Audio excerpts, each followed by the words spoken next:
Meet Asana, a work management platform that helps companies get more done and save more time. Teams can stay connected while they track updates and visualize timelines. Asana, a smarter way to work. Try it for free today at asana.com.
Test, test. Ooh.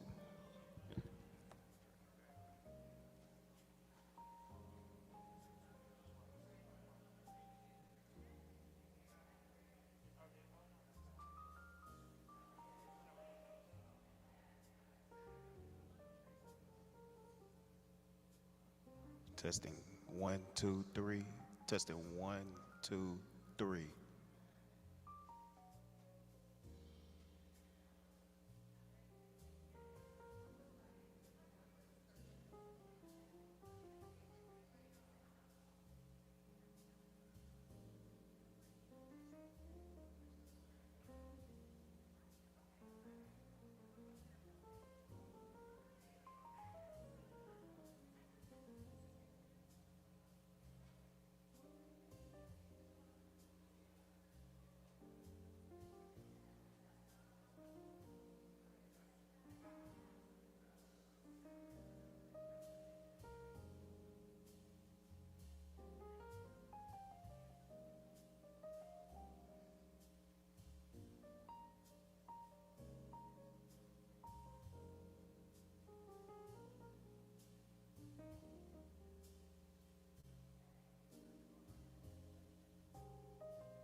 Testing. Test number 3. 1, 2, 3.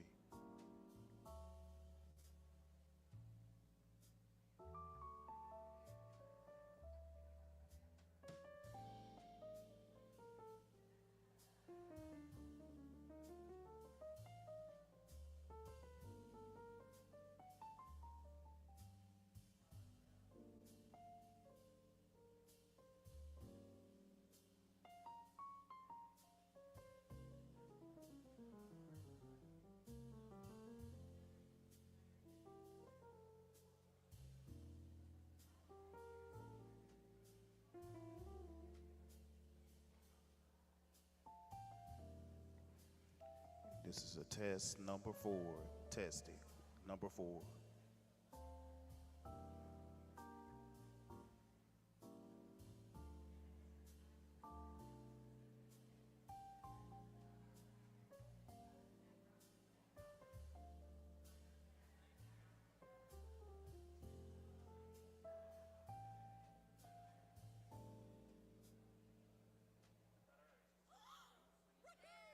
Yes!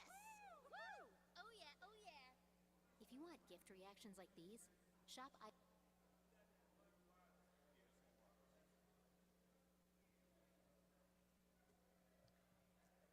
Test, test number 5. Test number 5.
Testing, testing 1, 2, 3. Testing 1, 2, 3.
Test, test 1, 2, 3.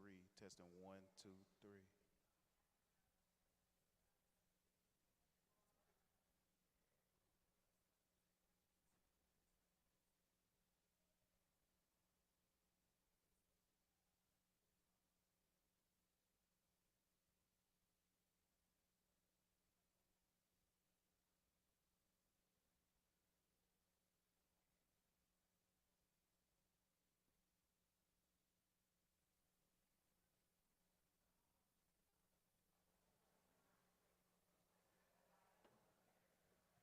Testing, Testing.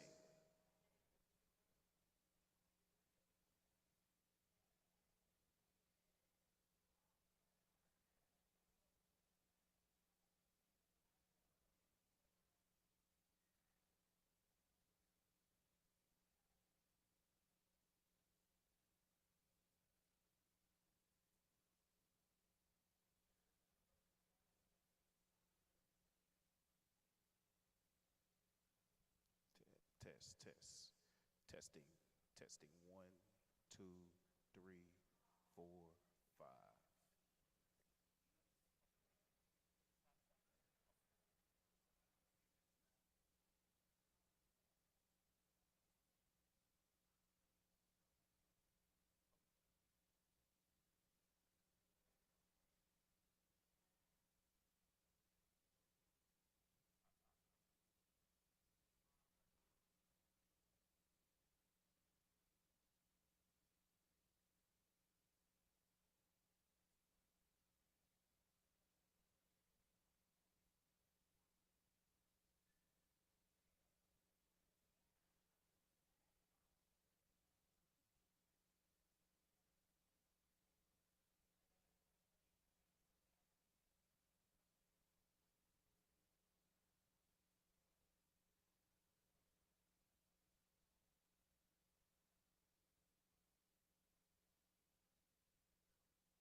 Test. One, two, three, four, five, six, 7, 8, 9, 10. This is a test. Testing. One, two, three. Testing. Testing.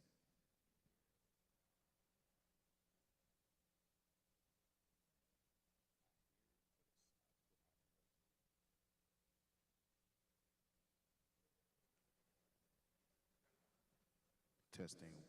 One, two, three, four.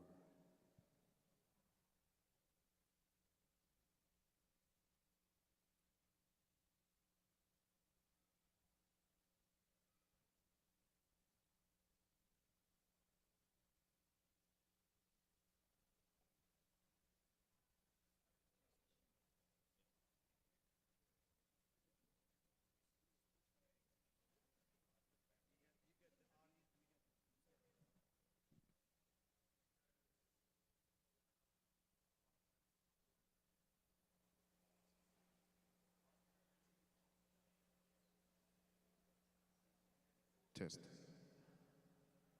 Testing. One, two, three.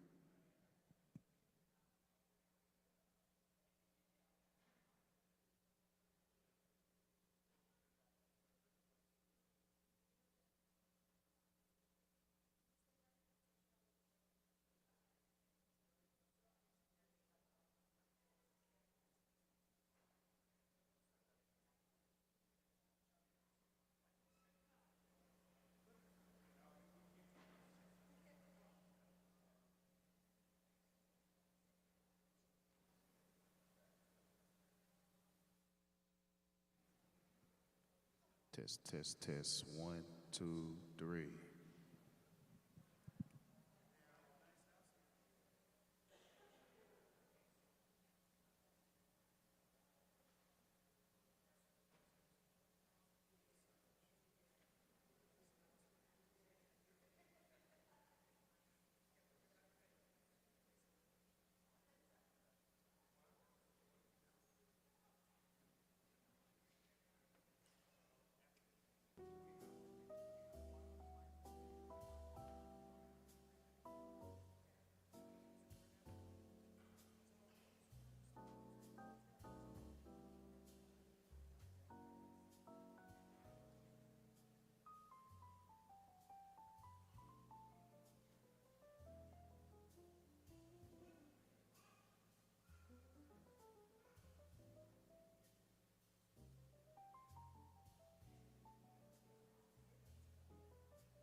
When you find a deal on your favorite thing in the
Mr. Murphy.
Welcome everybody to Roosevelt High School.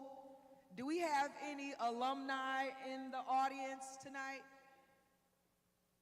No, that's okay. They may be, we do, that's right, we do. Yeah, that's right, shout out to them. Do we have Roosevelt staff members in the audience tonight? Yeah, shout out to you guys too. And then of course to all of the community members, the district folks and officials, thank you guys for being our space tonight.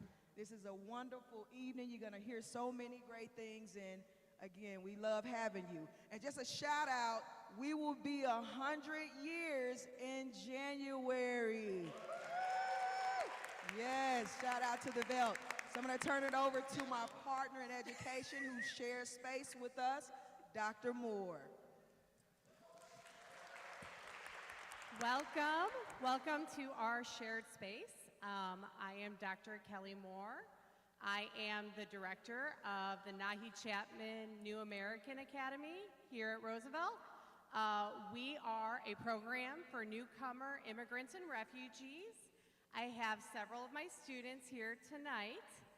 We have over 15 different languages represented.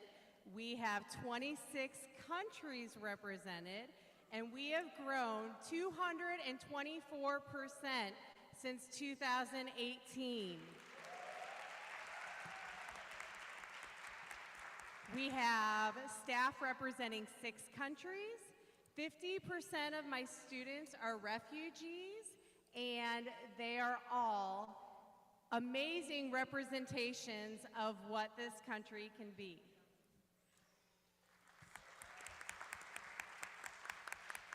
We are now turning it over to Dr. Borshade. I would turn the meeting over to our President Cousins. I need to call to me to order. Ms. Henry. Mr. Hikes. Present. Ms. Weiss. Here. Ms. Hubbard. Here. Ms. Fowl. Ms. Jones. Here. Mr. Davis. Ms. Cousins. Yes. We have a quorum. Can we all please stand for the Pledge of Allegiance?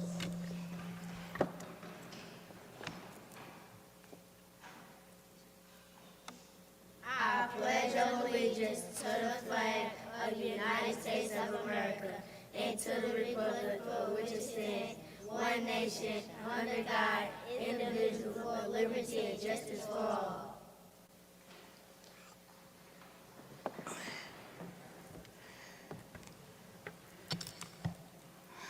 With that Pledge of Allegiance, at this time, I would like for all of our veterans to please stand and be recognized.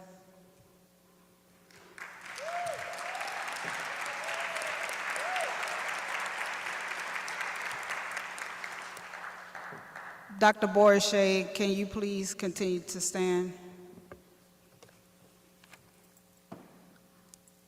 Unbeknownst to everyone, Dr. Borshade is a retired veteran. She served for our country, but she has also just currently have completed her state certification for the state of Missouri. So she is officially Superintendent Dr. Borshade for the state of Missouri. With that said, the St. Louis Public School Board would like to recognize you as our interim superintendent of St. Louis Public School. Thank you for your continuous work, your commitment to St. Louis Public School through all the challenges and struggles that you faced. We want to commend you for the work that you have done thus far, and we pray that you continue to work us through what we're going through. Thank you so much for your commitment, Dr. Borshade. Thank you. Dr. Borshade. At this time, I'd like to recognize the Veterans Program that took place at Vashon High School.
Thank you. At this time, I would ask that we hear from Nahid Chapman as well as Roosevelt regarding a portrait of a graduate.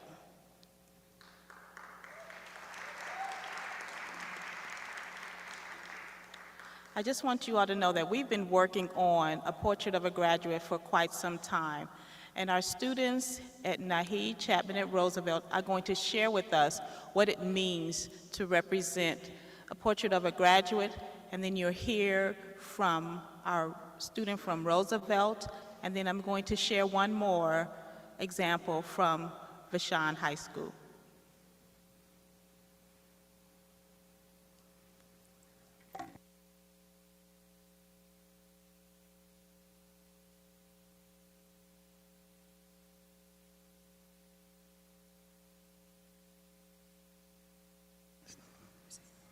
All right. Good night, everyone. My name is Jamal. I'm from Nicaragua. I speak Spanish and a little bit English. So we are the portrait of a graduate.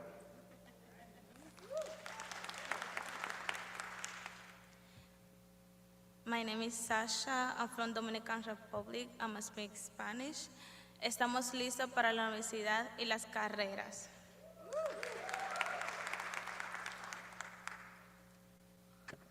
Hello, hey everyone. My name is Muhammad Ismail.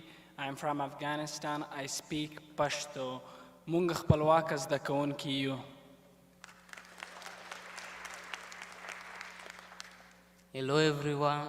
My name is Jack. I'm from Tanzania. I speak Swahili. Sisi ni mawakala wa mabadiliko.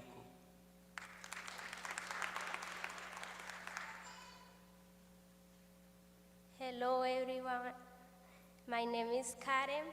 I am from Colombia.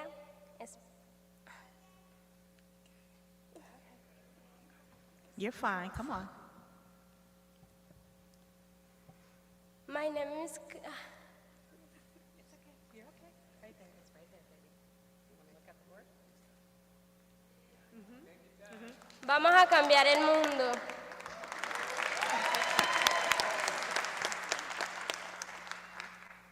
Good evening, everybody. My name is Maureen. I'm from Rwanda. I speak in Rwanda. Turi abakemura ibibazo.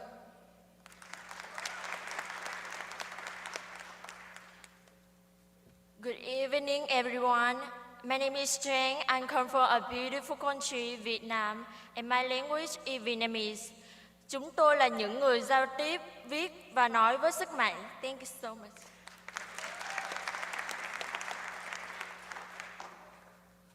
Hello, my name is Jeffrey. I am from Honduras. I speak Spanish. Y vamos a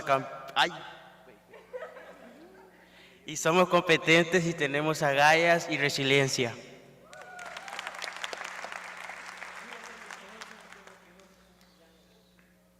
Good evening. My name is Boris. I'm from Burundi and I speak Kirundi.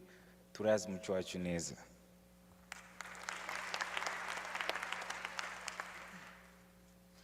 Hello everyone, my name is Blaze. I'm from Congo. I'm speak Swahili. Sisi ni lugha mbili.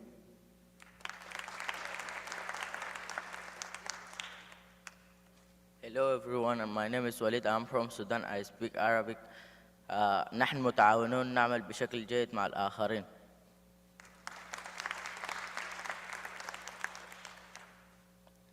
We are the future graduate of St. Louis Public School. Thank you.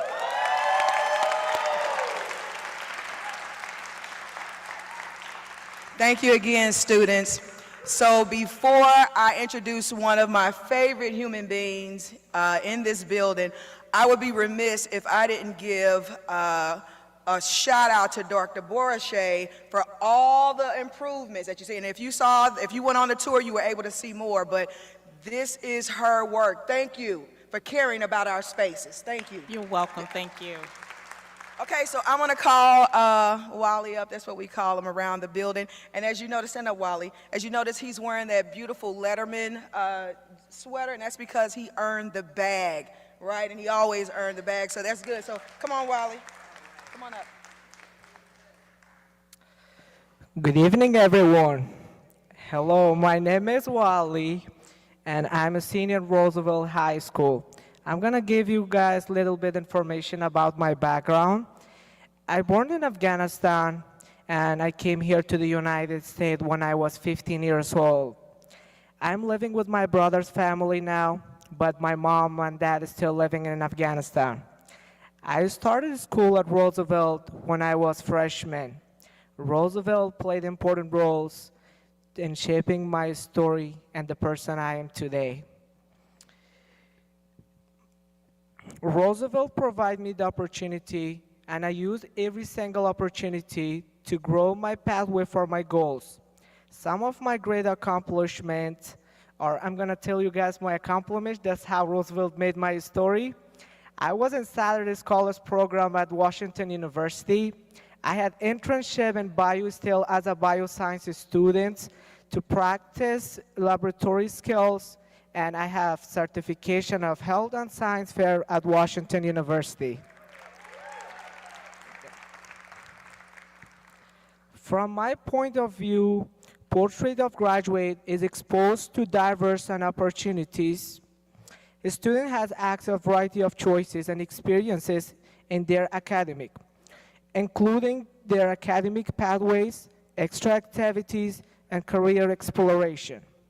Our Project Lead dual classes, AP courses, and new software Zspace in our schools made me to grow my goals and make me ready for college.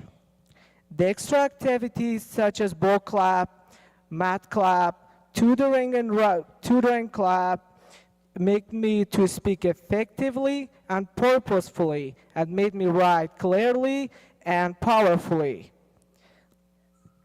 Counselors, senior sponsors, teachers, and career exploration options made me and helped me to know what I can do after high school. I am happy I had and I will have the opportunity. I know what I can do after high school. I want to study biological major in neuroscience curriculum. I became finalist at full ride scholarship at Questbridge, and I ranked Washington University.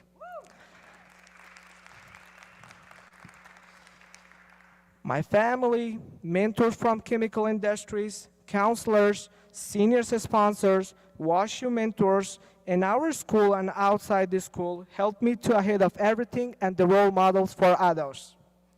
Our schools values and explores diversity in people and experiences.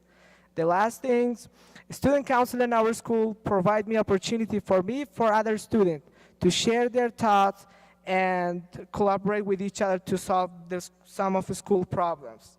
Roosevelt provides us the opportunity, and we will make the Roosevelt the best as possible. Thank you.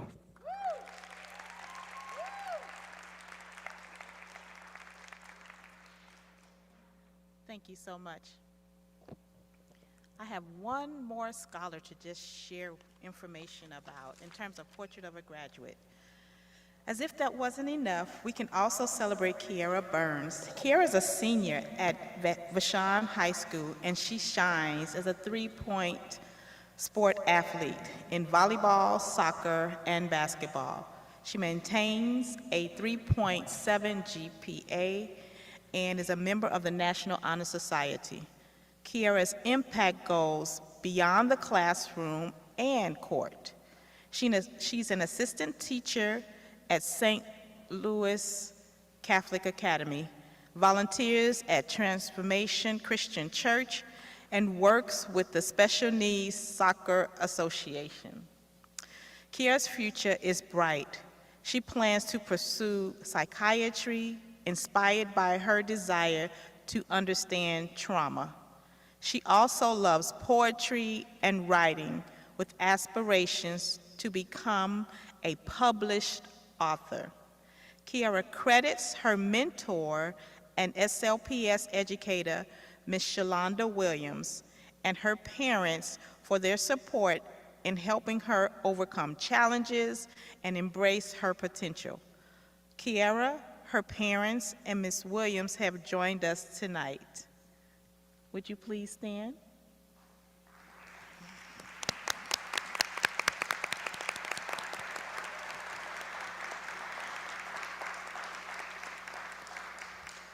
Thank you. It's just so important that with all the things that are going on, that we continue to focus on our students and see how they represent us well in a portrait of a graduate. Thank you.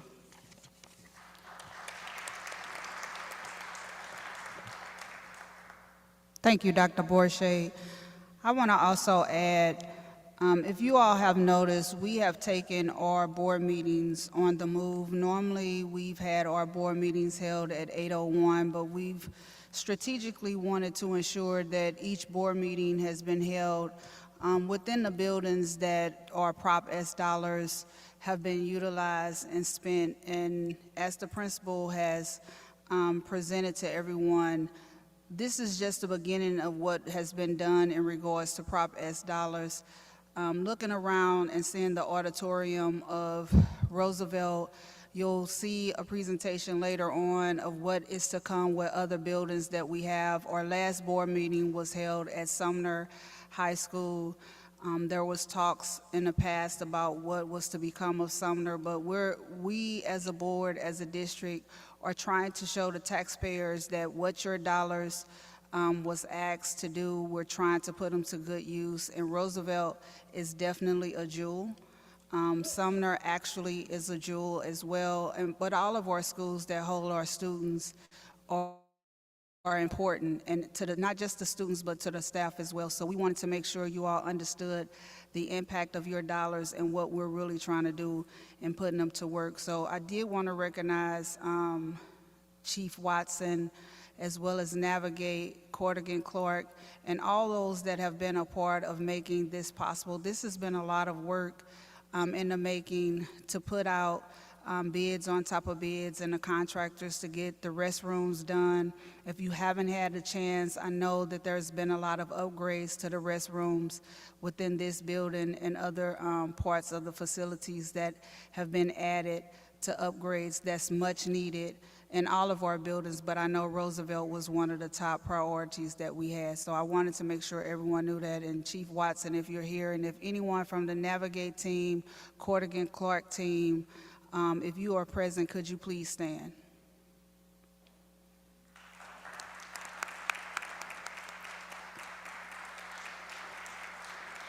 Thank you for your partnership. I would also like to celebrate a trailblazer educator at Gateway Elementary. Speaking of inspiration, I am thrilled to announce Ms. Tanji Springfeller, a standout educator for Gateway Elementary, has been named as one of 5 Missouri State finalists for the prestigious Presidential Award for Excellence in Mathematics and Science Teaching. This recognition, the highest national honor for K-12 mathematics and science teacher, acknowledges her exceptional dedication to cultivating a love for science among her students. Adding her achievements, Ms. Stringfellow will receive the 2024 Science Teacher of Missouri Robbins Cow Trailblazer Award, celebrating her impactful work with diverse students. Her involvement with Project Lead the Way has been instrumental in her success, shaping her teaching approach and inspiring students to explore, discover, and apply foundational skills across subjects. Ms. Stringfellow's accomplishments are a testament to the transformative power of committed educators in our district. Ms. Stringfellow.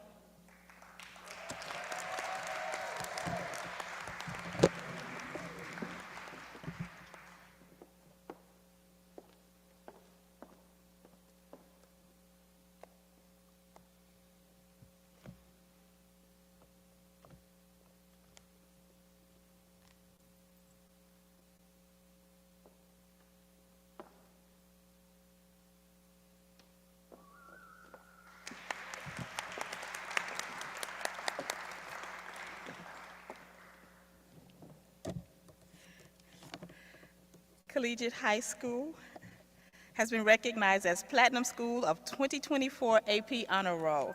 Last but not least, certainly, I am proud to share that the Collegiate High School has earned the Platinum with Access distinctions on the 2024 AP Honor Roll, the highest ranking possible. This recognition honors schools that only excel in providing rigorous AP coursework, but also expand equitable access to students from all backgrounds.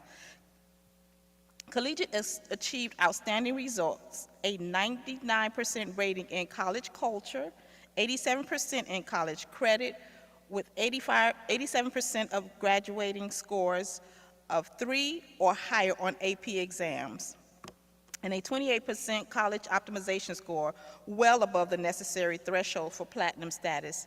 This prestigious achievement underscores Collegiate's commitment to college readiness and success for all students. Mr. Steele, please join me on stage.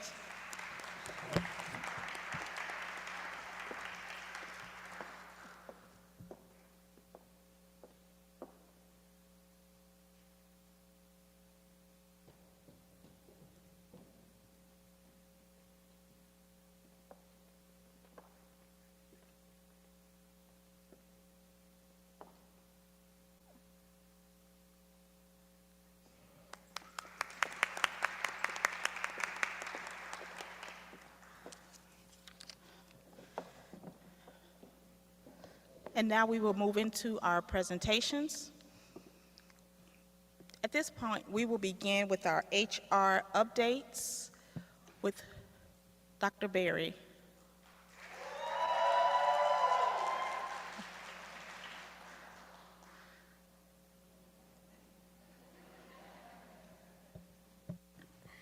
Thank you. HR is in the house. Good evening, President Cousins, our board members, our interim superintendent, Dr. Boris Shade, our students, parents, family and friends that make up our wonderful community. So tonight's presentation, as always, we have a story. And so HR's story for this presentation is the danger of a single story, which is derived from Chimamanda Ngozi Adichie. I'm sure many of you may have seen the TED Talk. Tonight, we are going to talk about many stories that make up HR and our district. And hopefully, it will no longer be a single story, but more importantly, create many stories. So we always have this slide, and we talk about, most of the time for HR, highly effective educators and innovative pathways. Tonight, we want to focus on having multiple sources of data. We challenged our elementary teachers, our elementary leaders last year with making sure they had a certified teacher in every third grade classroom. We are proud to say all but 2 classrooms have certificated teachers in third grade. That's right. We will up that to having a certificated teacher in every second grade as well for next year. There is no need for me to talk about this because I cannot outdo the wonderful students of the Roosevelt community. They showed you the essence of a portrait of a graduate, and we are extremely honored, so thank you for helping me out tonight. So our mission. We are certainly here to make sure that we are serving our staff well, making sure they are well, and empowering them to instill and be well for our students. So Dr. Boris Shade always talks about we are either winning or learning. So we're going to talk about where we are winning.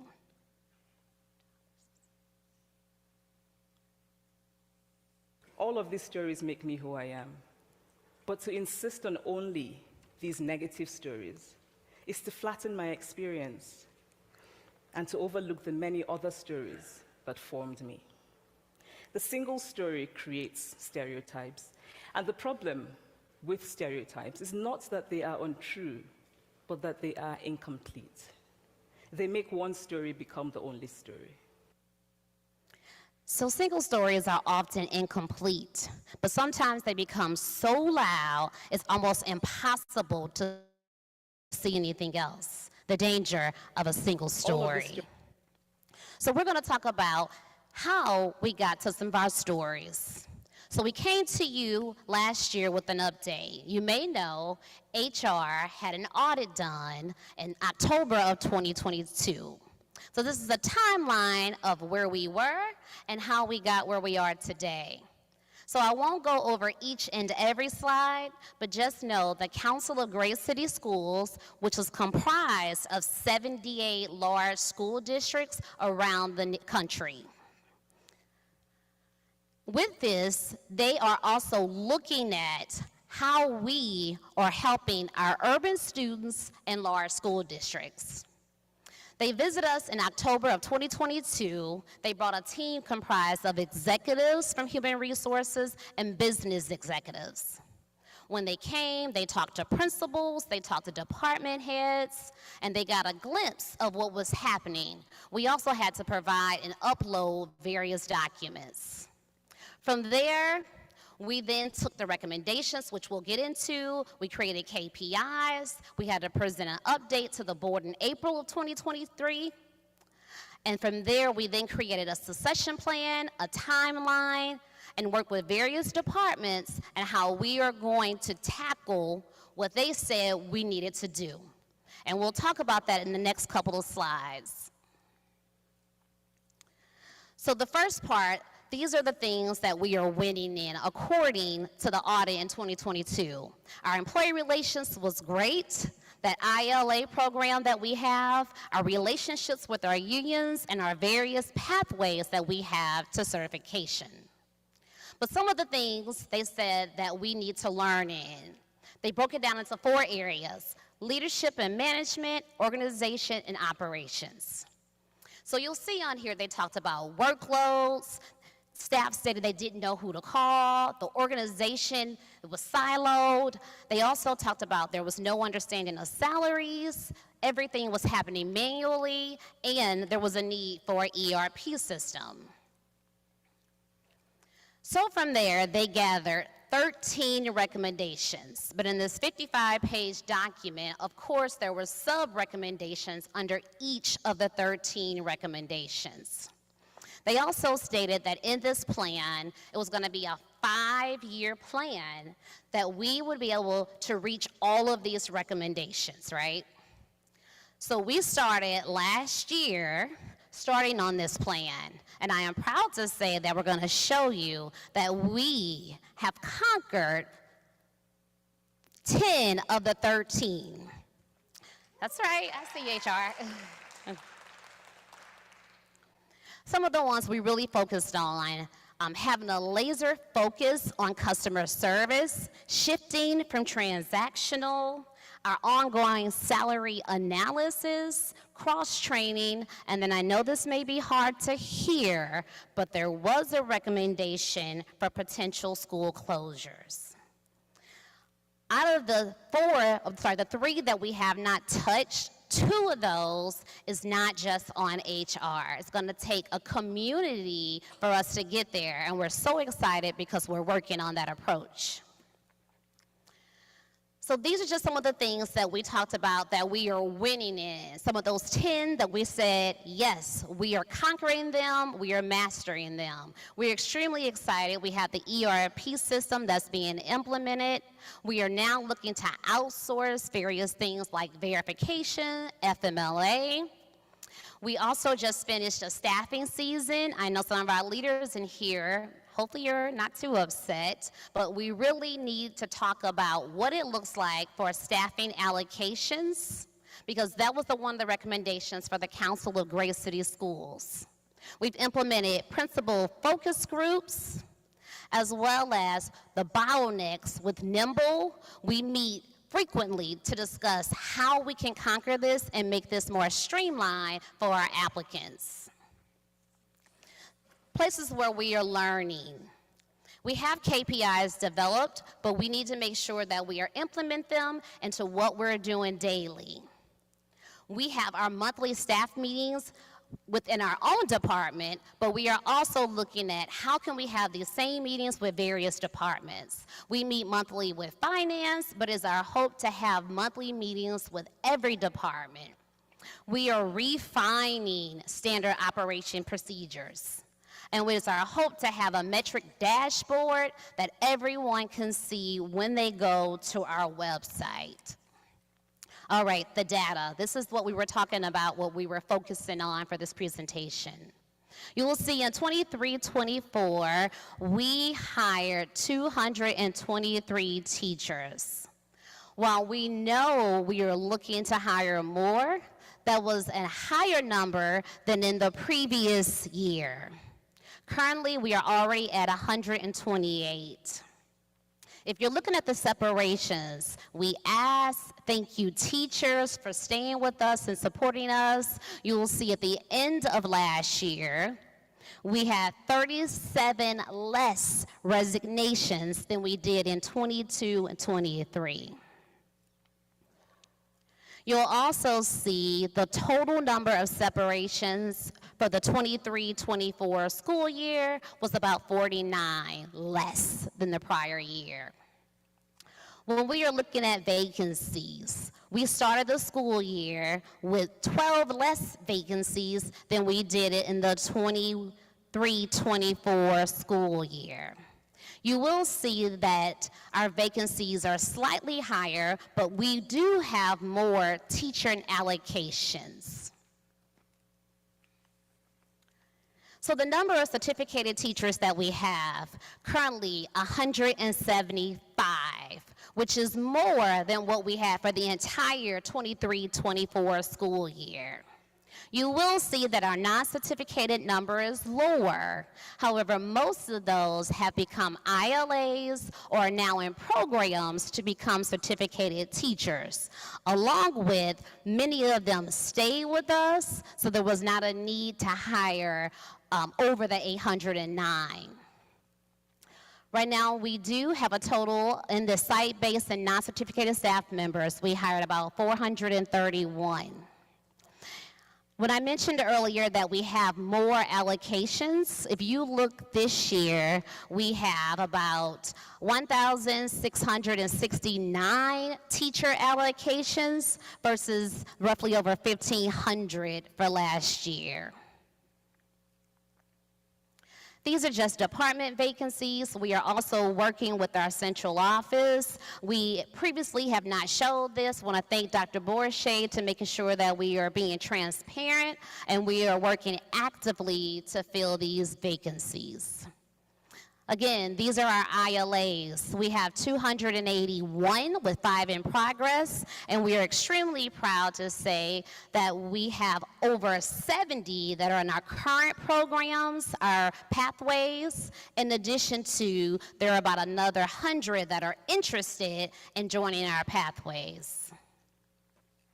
Our international teachers, we do have 31 international teachers. We have 22 from the Philippines and 9 from Ghana.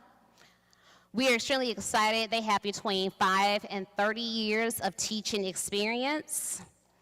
Again, we win and we learn, but we are also looking into seeing if we can be a recruitment agency. We have some partners in Peoria that they are their own recruitment agency, and if so, we are looking to have teachers from the Caribbean and South America. Teachers, staff, we want you. Again, these are our pipelines. This is nothing new, but thank you, Parsons Blewett, for continuing to fund. We have programs that help you get your associate's degree, 2 programs for your bachelor's, and 2 programs for your master's. In addition to, we are working with those high school students to make sure that we can help them go into the field of education. This is just a glimpse into the retention rate. You'll see that SLU does have the lowest retention rate. That's because they have been with us in UMSL the longest out of these cohorts. And when we had the vaccine mandate, we did lose a lot of candidates. Some of our recruitment initiatives. Of course, we have a job fair coming up, and we'll make sure we show you that soon. But we did cut our job fairs in half. We attended about 40 last year, and our return on investment we saw was not where we wanted to be. Attending out-of-state career fairs did not shield the results that we wanted. So we have about 20 that we are attending, with the majority of them being in-state. Something that is new, we are covering the cost of a few certification tests. So if you are looking to just pass your certification, you have all of the courses needed, please reach out to us, and we are certainly here to help. In addition to, we have purchased vouchers for the ABCTE assessment. Some retention incentives. Of course, we have Career Ladder, and with Career Ladder, we are extremely excited. We are also helping teachers with our national board certification. We currently had 8, but we have 29 that are going through the process. This Saturday, if you are free, please come on down. We have our recruitment fair. It will be held again at Forest Park, the Visitor and Education Center. We want to thank Forest Park for supporting us, but it will be from 10 to 2. So we are looking for teachers and those that have a love for children. So if you know someone, please send them our way. That QR code can also get you there, or please visit our website. What's happening? We had our Wellness Day on October 12th. It was amazing. It was a 90s theme. We also just completed open enrollment, but this is our bid to tell you, for those of you that are with us at SLPS, make sure that you have your beneficiaries complete. So if you have not done so, please make sure you get that done. And now,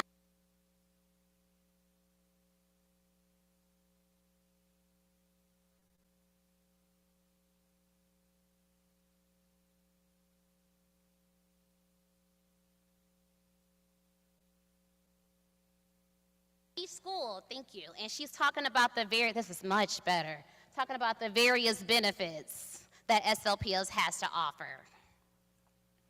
Well, we did take our custodians for Custodian Appreciation Month last month, so we are hoping all of our custodians that you did receive your thank you gift. If you have not, please reach out to HR.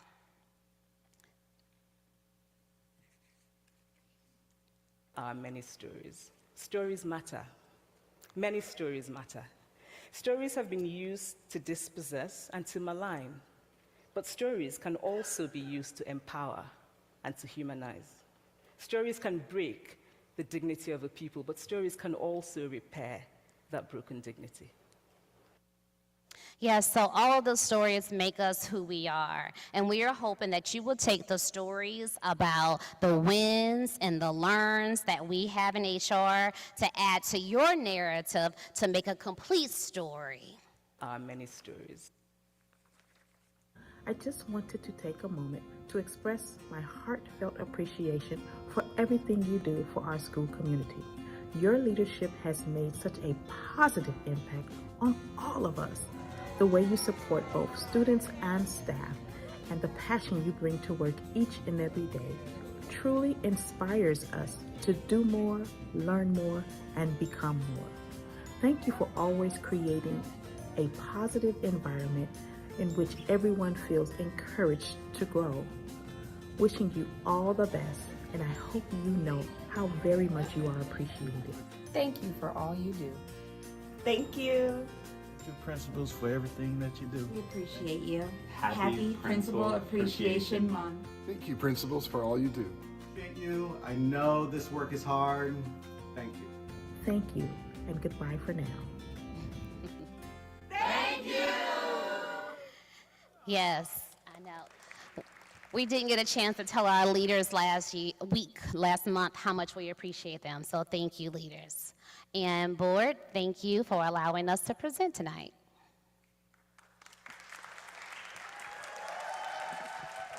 Any questions for Dr. Berry? Board member Wise. Thank you, Dr. Berry. Can we go back to the school-based vacancies? And I know the date on here is August 2024. Do you have the as of today numbers, or could we get that information from you? Absolutely. These are as of today, so I will go to the, what page are you on? Oh, I'm sorry, maybe I'm looking at the wrong, page 14. I have on here August 19, 2024. Yes, so that was as of August. We had the 330, but on page 15. Okay. So we're looking at the certificated teacher vacancies, 176, but do you also want the non-cert vacancies? Yeah, I would like that, but thank you for, I'm sorry. I That's missed okay. this, Yes, ma'am. but I We would can like certainly that. get that number to you. Great, thank you. Yes, And then, ma'am. for some of the vacancies that we do have, I know you all are working so hard, but could you share just a little bit about what schools are doing? I mean, I know schools, are having to have other teachers fill in these gaps. So could you speak to that a little bit, these gaps and how they're being filled at the school level? Absolutely. So we will say we just finished our staffing allocations, and we wanted to consolidate many of the classrooms to reach what we consider the DESE standards or the desirable standards for classrooms. We have many classrooms that have 11 students, 15 students.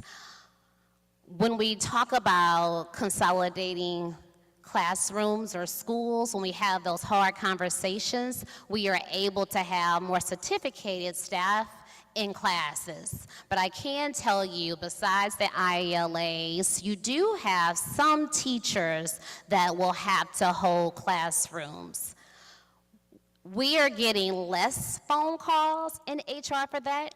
We have assigned building learning associates to every building. So every building has 2 building learning associates, which is supposed to be utilized as a day-to-day substitute to serve in those classrooms. In addition to, finance granted 10 BLAs to HR. So when you have a school that may have 5 teachers out on one day, we can say, hey, we're gonna send you out. Unfortunately, all of our BLAs for HR are assigned to classrooms right now, so we are constantly trying to get more in, but the need, I'm sure, is there. We just don't receive the phone calls like we used to for needing coverage for classrooms. No worries. Any other questions for Dr. Berry? Thank you, Dr. Berry. Yes, ma'am. Thank you. Thank you, Dr. Berry and the HR team. At this time, we will hear from Mr. Kruger, and then we will hear from Ms. Walker.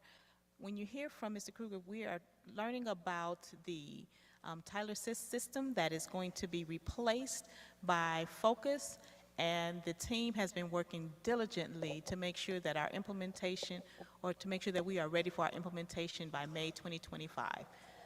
Mr. Kruger and team.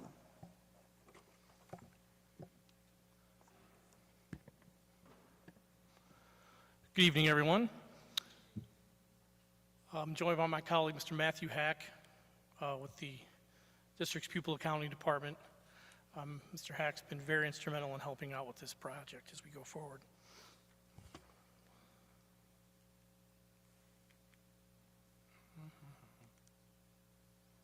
No.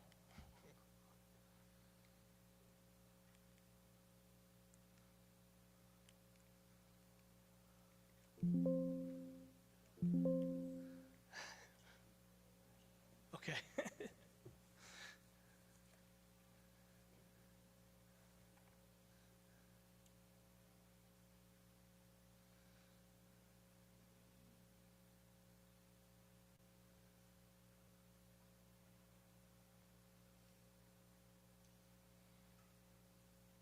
Okay. So a little background. The Tyler technology system currently in use by the district and has been since about 2005. is going to be obsolete come June 30th. In anticipation of this, an RFP was issued with proposals due back this past December of 2023. 3 vendors that responded were Power School, Infinite Campus, and Focus. After 2 rounds of those presentations, the 3 vendors, 3 presentations by each of the vendors to a panel of various district staff, Focus was the winner. June 11th, contract was signed after approval from the Board of Education, and we had our first meeting with Focus this past September 10th.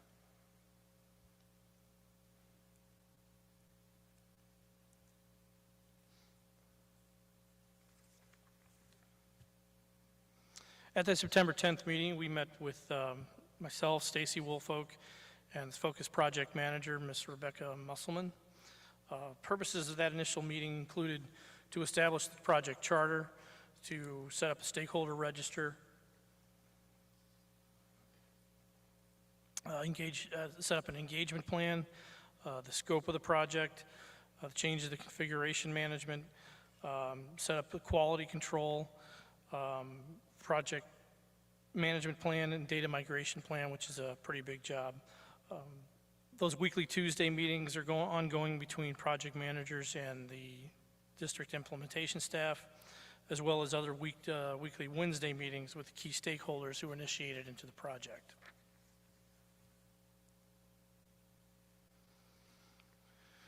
So this is the project charter, which includes Dr. Borshade as our project sponsor for the district, as well as other persons who are associated with both Focus and SLPS. In terms of the scope, this is a condensed version of it with deadlines, project milestones set up there. We intend to have all of our data migration complete in May of 2025. We're going to go through 4 rounds of the specialty group meetings regarding everything from registration to transportation to student support services, and how Focus is going to work with those different groups within the district. We'll schedule training, enrollment training, and specialty area training with 4 different rounds. The full system is set to go live in June of 2025. Summer school will be set up to use the system in May of 2025. Scheduling and enrollment are set up to go forward in March of 2025. The enrollment system for Focus is going to be for new students to the district only this year in March. It's not going to be for current year students, which will still be enrolled in Tyler, and that data be rolled over.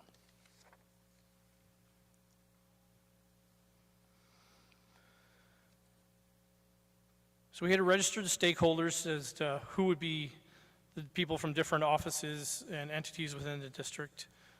They're identified very early in the project with the initial group done in September so that needs and expectations can be met.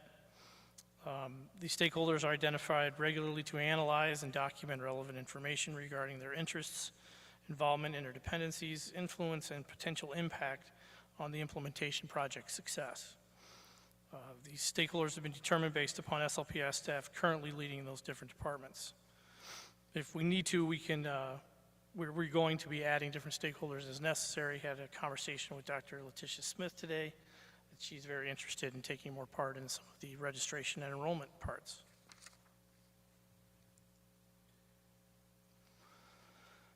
This is just a summary of the key stakeholders that we have in the different departments in which they may be operating, and the different modules that we have within the system. Round 1 just started today, actually. We met with registration, enrollment and registration, transportation, and health, and we'll continue meeting with the other groups in that round 1 tomorrow and through Thursday.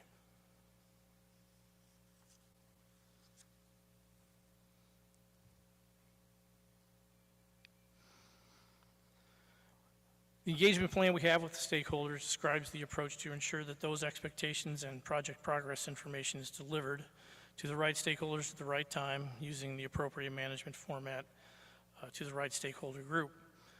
The approach that we're using with that is stakeholders are defined. I already spoke a little bit about that. We also have a questionnaire completion that asks those different stakeholders all the processes and data points that they will need out of a system that tracks student data and all the other things that go along with it. The group meetings that we have provide an overview of specific functions and demonstrations of how those processes are completed and in focus. We're creating use cases and rules, use acceptance testing, configurations and setup, proof of both stakeholder rounds and the training, part of both stakeholder rounds and training. And we're reviewing and approving all training materials as they come forward.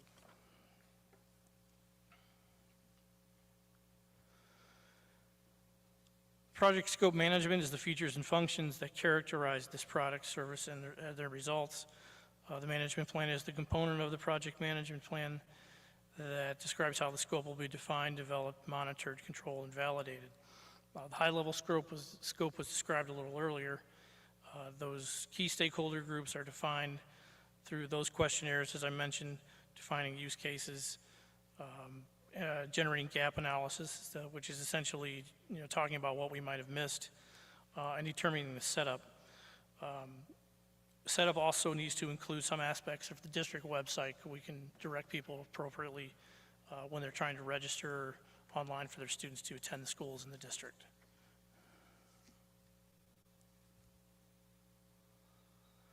We have a configuration change management plan. I'm not going to speak too much about that, but we do have certain requirements we have, like the state requirements and district policies. The change management plan really comes down to requests that different entities in the district may have, whether their request is an essential, must-have, or nice-to-have. Does it need to go through the process owner, or is it something that we save for future planning, perhaps?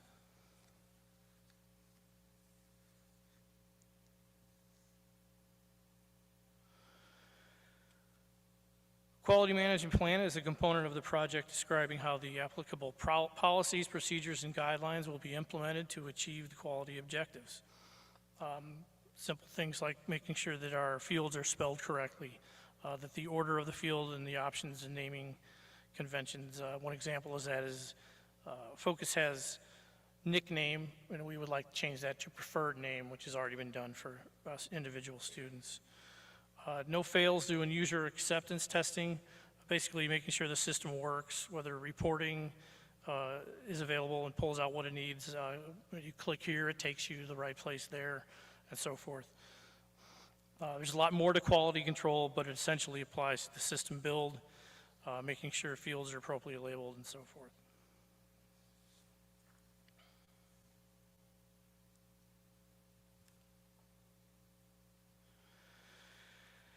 Project management plan is the document that describes how the implementation project will be executed, monitored, controlled, and eventually closed.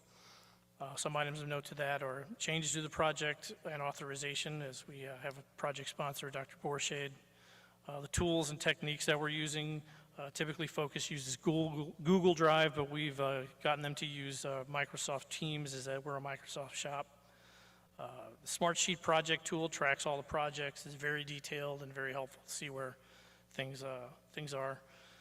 And the Kaku flowchart and diagramming and creation tool, haven't quite gotten into that, but that'll be interesting to see when processes start being documented. As I mentioned about Mr. Hack, the data migration plan, this is the documents and outlines how data migration will be executed, monitored, and controlled. It is one of the crucial components in the transition, if not the most crucial, to the new platform. As part of the process, Focus has provided some guidance and tools to facilitate this data migration process. The key portions of that plan are the timeline, which you'll see on the next slide, has 6 phases. The migration responsibilities, that's primarily Mr. Hack and Ms. Shannon Riley in the Pupil Accounting Department. The data sources identification, the migration activities, roles and responsibilities. That really is primarily roles and responsibilities to staff having their data migrated, meaning teachers and other appropriate people who sign into the system. We have data identification, extraction, quality checks, rules, mapping, validation. We determine the number of years data to import. As I mentioned, we've had Tyler in the district since 2005-06. We don't need to go back that far for all student data. We only need to go back about 5 years, others 7 years. The tools and the techniques that we use, such as SQL from the backside of Tyler, have been very helpful in pulling the data out. There's support for 2 focus staff when Mr. Hack is downloading the data into the system, new system. And the environment, including the servers and productions, we've had other IT staff that are assisting with that or preparing to assist with that, including Ms. Simona Walker and David Lashbrook.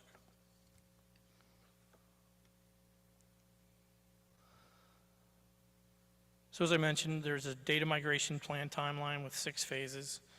You can see the dates on the bottom, and there's when those are taking place. We've already completed phase 1, proud to say, and working through phase 2 without any real delays at this point. As you go down the line, you can see when those dates, the different migration is going to be phased in there. Phase 5 is a little different in that it's going to go on as we go with the rounds with the different specialty groups throughout December, February, March, and May.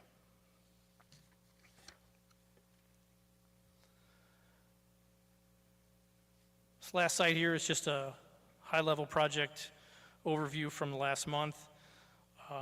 As I said, things are complete and on schedule. Phase 1 files are complete. As far as key delivery risk, we really haven't come into any of those, not yet. Hope there'll be none throughout, but we'll see. And the upcoming activities, round 1 specialty groups, as I stated, the first 3 of those took place today. And with that, any questions? Any questions? Board Member Hubbard. Could you be a little bit more specific about who the stakeholders are? Well, for instance, today we had a stakeholder meeting with those that are involved in registration and enrollment, transportation, and health services. So for health services, we had the district nurse there as well as Dr. Smith. For transportation, where their whole team came in. For registration and enrollment, we had Mr. Anderson from the recruitment office and Dr. Henning. Many others were there for all those. So it covers many and all different aspects of district staff who would end up using the student database for whatever purposes it would need. Coming forward, we're going to have those who were involved with, say, student scheduling, setting up class schedules and so forth. That's another group that's going to come in. But there's roughly, I'll say, about 55 different stakeholder groups that we're going to be having come in over the time period to input what it is that they need out of this system. Okay, so right now it's people within the district. Yes. Okay. Including school staff. Okay. And I want to just elaborate on that. So the reason that is the people that are in the school is because the people that are in the school need to say, this is what is needed in the system, so that when it's outward facing, we get all of the information that we need in the new focus. Yes, that is so much. Thank you for all the work you're doing, when I'm sure you're also fielding lottery emails as well. Oh, well, yeah, that's coming up in a couple weeks. But I've been doing that for quite a while, so it's sort of on autopilot. But it's such a huge and important task, and this is a really great detailed overview. Thank you. Thank you for that. I can't say enough, though, about the work that Mr. Hack's doing. He's, key in the data migration at this point, which is a huge lift.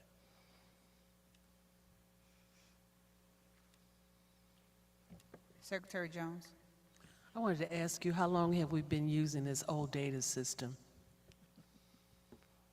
Well, the old data system since 2005. Previous to that, yeah, we used the district had a mainframe computer, an old IBM mainframe computer that we used from about 1980 forward to 2005. That data is housed in different places, but we weren't necessarily like jumping for joy that Tyler was our system. It had its limitations, but we weren't really ready to change. We were kind of forced to change, and many other districts in the state of Missouri were as well. Tyler was the preferred system used by the state of Missouri, even for the data that we report down to them.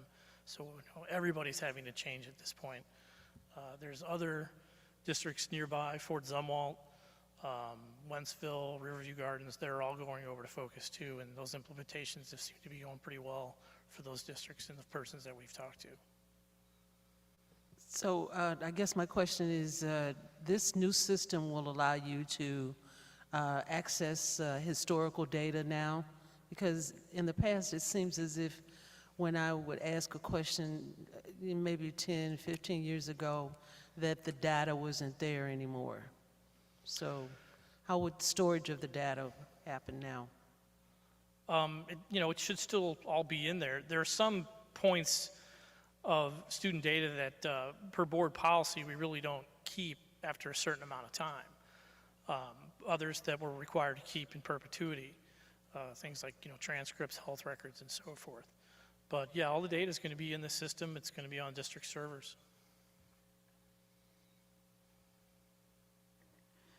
I want to kind of piggyback on what Secretary Jones was asking. The question that I have is in regards to the Tyler Sis program.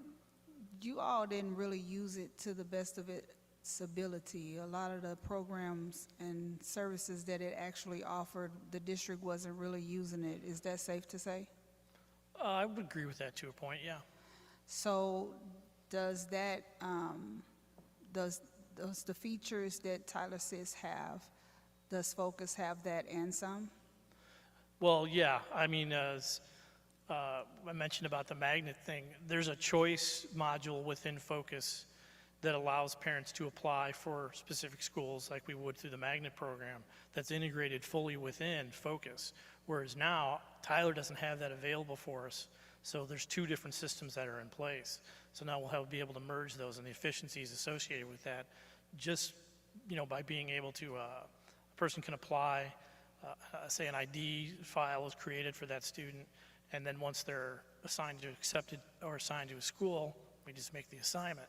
Whereas today I got to manually put all that data into Tyler from the other system. That's just one aspect. Right. So that's what I'm asking. So I guess my hope is because that was the ongoing concern that was had when it came to the Tyler Sis program, is that none of the features were actually being utilized to the best of their ability. Is it safe to say, and hopefully with what you've presented, that moving forward with what Focus will be providing, that we will actually be utilizing the features and services that they have and some? Yes. One in particular would be online registration. Okay. That seems to be much more robust than it was in Tyler. I was kidding him earlier. Dr. Henning was in the meetings today, and he was just grinning from ear to ear because of some of the efficiencies associated with data reporting that he learned about today during our registration and enrollment meeting. So, we have yet to see it fully in action, obviously, but the hope is that it's really going to allow for much more efficient use of data in the district and in many different ways. So will parents be able to access the transportation, knowing their transportation, things of that nature? Are you saying it'll help in regards to address for the district, knowing if there's a change of address? Will it still be important for parents to make sure that they're going into the system to update whatever address change or contact information that's needed? Well, yes, I would say so. But one of the things that was discussed in the transportation meeting today was about, when parents have for example, a secondary address for a different pickup or an AM drop-off or PM drop-off, PM drop-off, something like that. The system does allow for that kind of data to be kept in the system, not necessarily a separate one, but within the system tied to their students' files, so the parents can see that information as it's in there. Okay. They'll be able to go to one place instead of maybe two or three to find out information about their child. And will it follow the child as they, go from grade to grade? Yeah, as they matriculate through, that information would be there, yeah. Okay. Any other questions? Still going to be a lot of, upfront information that we need to put in, but it should be a lot more efficient. And how many, is that something that your department will be doing, or your department and IT? Well, My department is a department of one at the That's what I was saying. That's a So, lot of information. Right, but no, I mean, there are others in the district who are involved in taking care of that stuff, but IT and the pupil accounting department are very involved in that as well. Thank you. Any other questions for Mr. Kruger? Thank you, sir. Thank you. Thank you. And now we will have Ms. Walker and the Zspace team.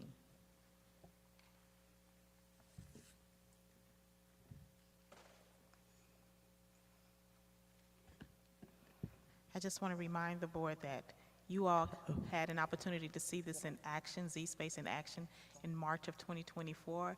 And here we are now with our students having had an opportunity to utilize Zspace. Good evening, President Cousins, board members,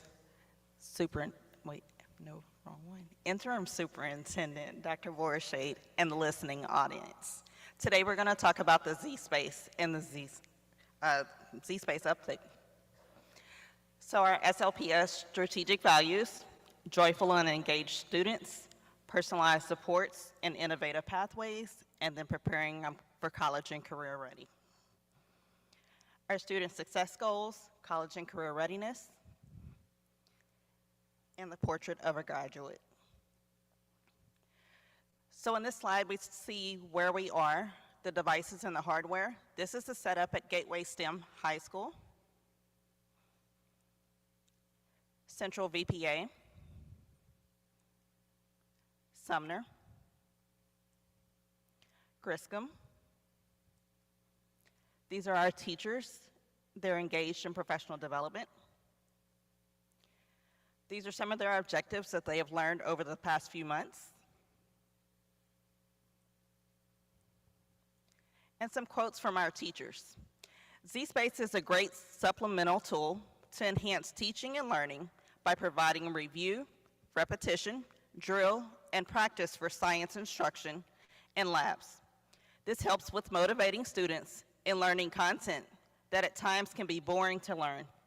It also integrates in other academic areas such as reading, writing, mathematics, and CTE. Another quote: "Since my students are newcomers to this country, they need a lot of help with prior knowledge and rigorous learning. Zspace has helped me to teach. Because a physical lab needs more assembly time, Zspace has helped me to save time too." Zspace is for students of all abilities. It is easy to use and set up with little troubleshooting. I make use of the life skills programs.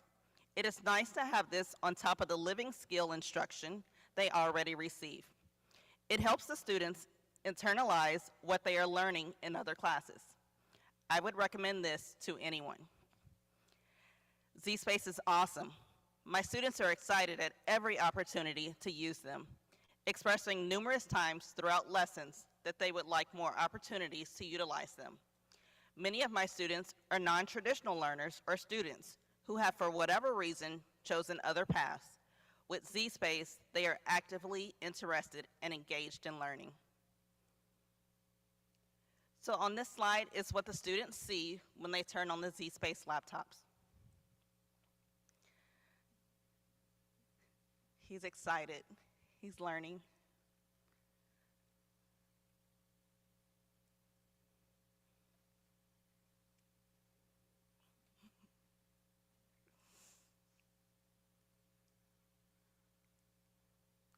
So where we are as students, after experiencing Zspace, 99% of our students were excited to use Zspace to learn.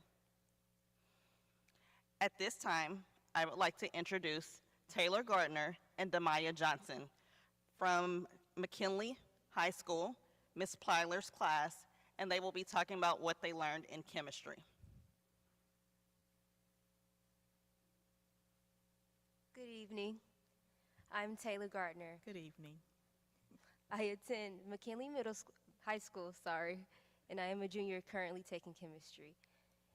I'm so sorry, I'm nervous. It's an honor to be able to use the Zspace laptops. We use vivid chemistry bonding, and it allows us to make different elements using the periodic table, and it shows us all the numbers and calculations that we need. And though we don't have many of them, we do like to share them in class, and it makes learning so much more fun and easier. Thank you. You're so welcome. Hello, I am Demaya Johnson. I am a junior as well, and I also attend McKinley Classical Leadership Academy High School. Learning with Zspace has been a very immersive experience. I love, love, love how immersive it is and how hands-on it is, because I am a hands-on learner. I love like getting my hands on stuff, and I just love it. And Zspace really shows that.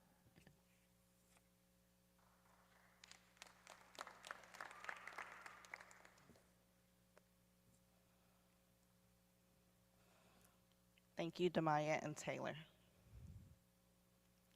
And on this slide just shows our on-site support, and we have our on-site specialist with us here.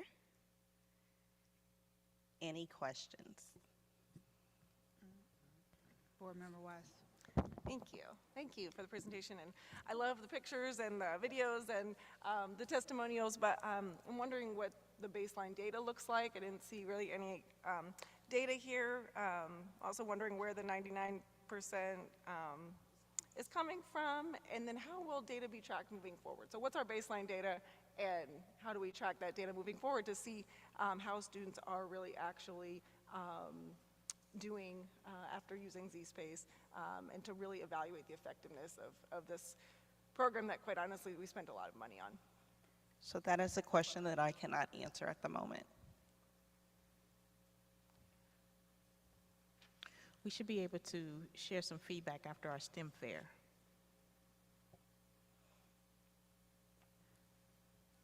Any other questions? I have questions for the two students.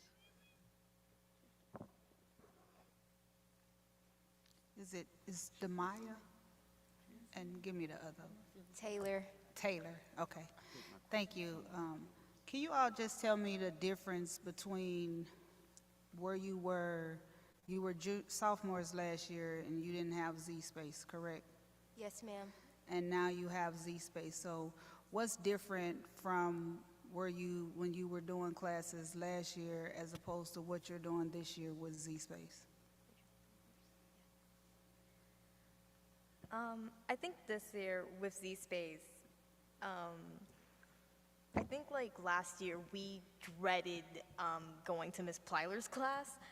we like it was boring. A lot of people fell asleep. But now that the Zspaces are here, I think we are like more excited to like be in the class.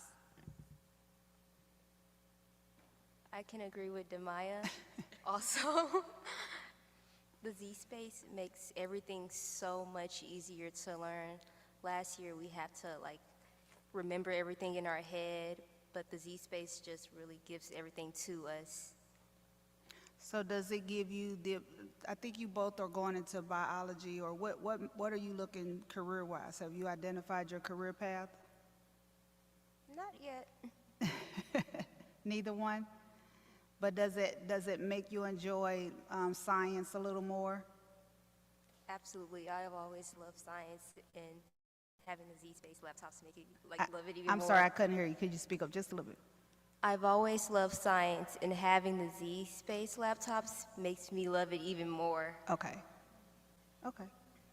Thank you, ladies. Thank you. Thank you.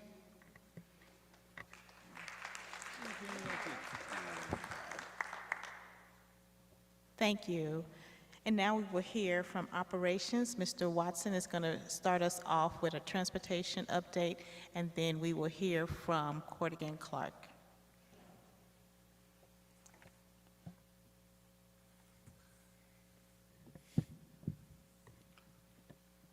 Well, good evening, President Cousins, to the board members, Interim Superintendent Dr. Borshay, Square Watson, Chief Operations Officer, to provide an update from operations and transportation. So I like to say that operations, transportation in particular, represents that through line. It touches all aspects when it comes to our strategic values for all of our students and staff. It also supports our 4 goal areas: reading, math, college and career readiness, culture and climate. And of course, as we heard this evening, supports Portrait of a Graduate, in particular to transportation and operations that supports the instructional learning environment. But first, transportation, we have to get our students, our scholars, to schools. So tonight's agenda will speak to where we are with transportation and in terms of our invoices, our payment schedule, the checklist that we use for our vendors, and then we'll talk regarding the transportation request for proposal, or RFP, and then we'll open up for questions and pass it to one of our partners, Cordigan Clark, to give updates for Prop S. So this slide speaks to the language within the contract. This contract for transportation in particular speaks to for all of our transportation providers, they have until the 10th business day to submit invoices. And the district has 30 days in receipt of those invoices and approved, meaning if there's any discretions, more or less our clock starts over. But we have 30 days to approve and pay out those invoices. So this payment calendar, this is a calendar that has been provided to all of our vendors, and it lists those invoice dates. So the column in the orange represents that 10th day, that 10th business day of each month, and then the column in the bluish color represents the 30-day time frame. And again, that's upon approval. As we look at and confirm student attendance, we make sure that all of the stops have been made for each of the vendors. Those are just some of the areas that, if there are any discrepancies, we make sure that they are cleared prior to payment. This checklist has also been provided to all of our vendors, including our bus providers. And what this outlines are some of the contractual obligations when it comes to transportation. So you see, for the first point, speaks to the GPS and tracking, that they are to perform evacuation drills. They have a dispatch, also speaks to the driver and vehicle safety. That's the inspection sticker, making sure that they have adequate insurance. Also speaks to special needs and some of the accommodations that in our currently student information system we have to accommodate. And as Mr. Kruger mentioned, as we look into a new student information system, this information will be transferred into the new platform, and again, some key areas that we must oblige. We also look at the age of the fleet, that they must have an inspection sticker. And again, these are some of the compliance components within the contract that all of our transportation vendors have to abide by. Cameras, both audio and visual, and of course field supervisors, which any event of an incident, whether that be a student that either got on the bus or they may have been misplaced somewhere, that field supervisor will be on the scene, especially in responding to any accidents.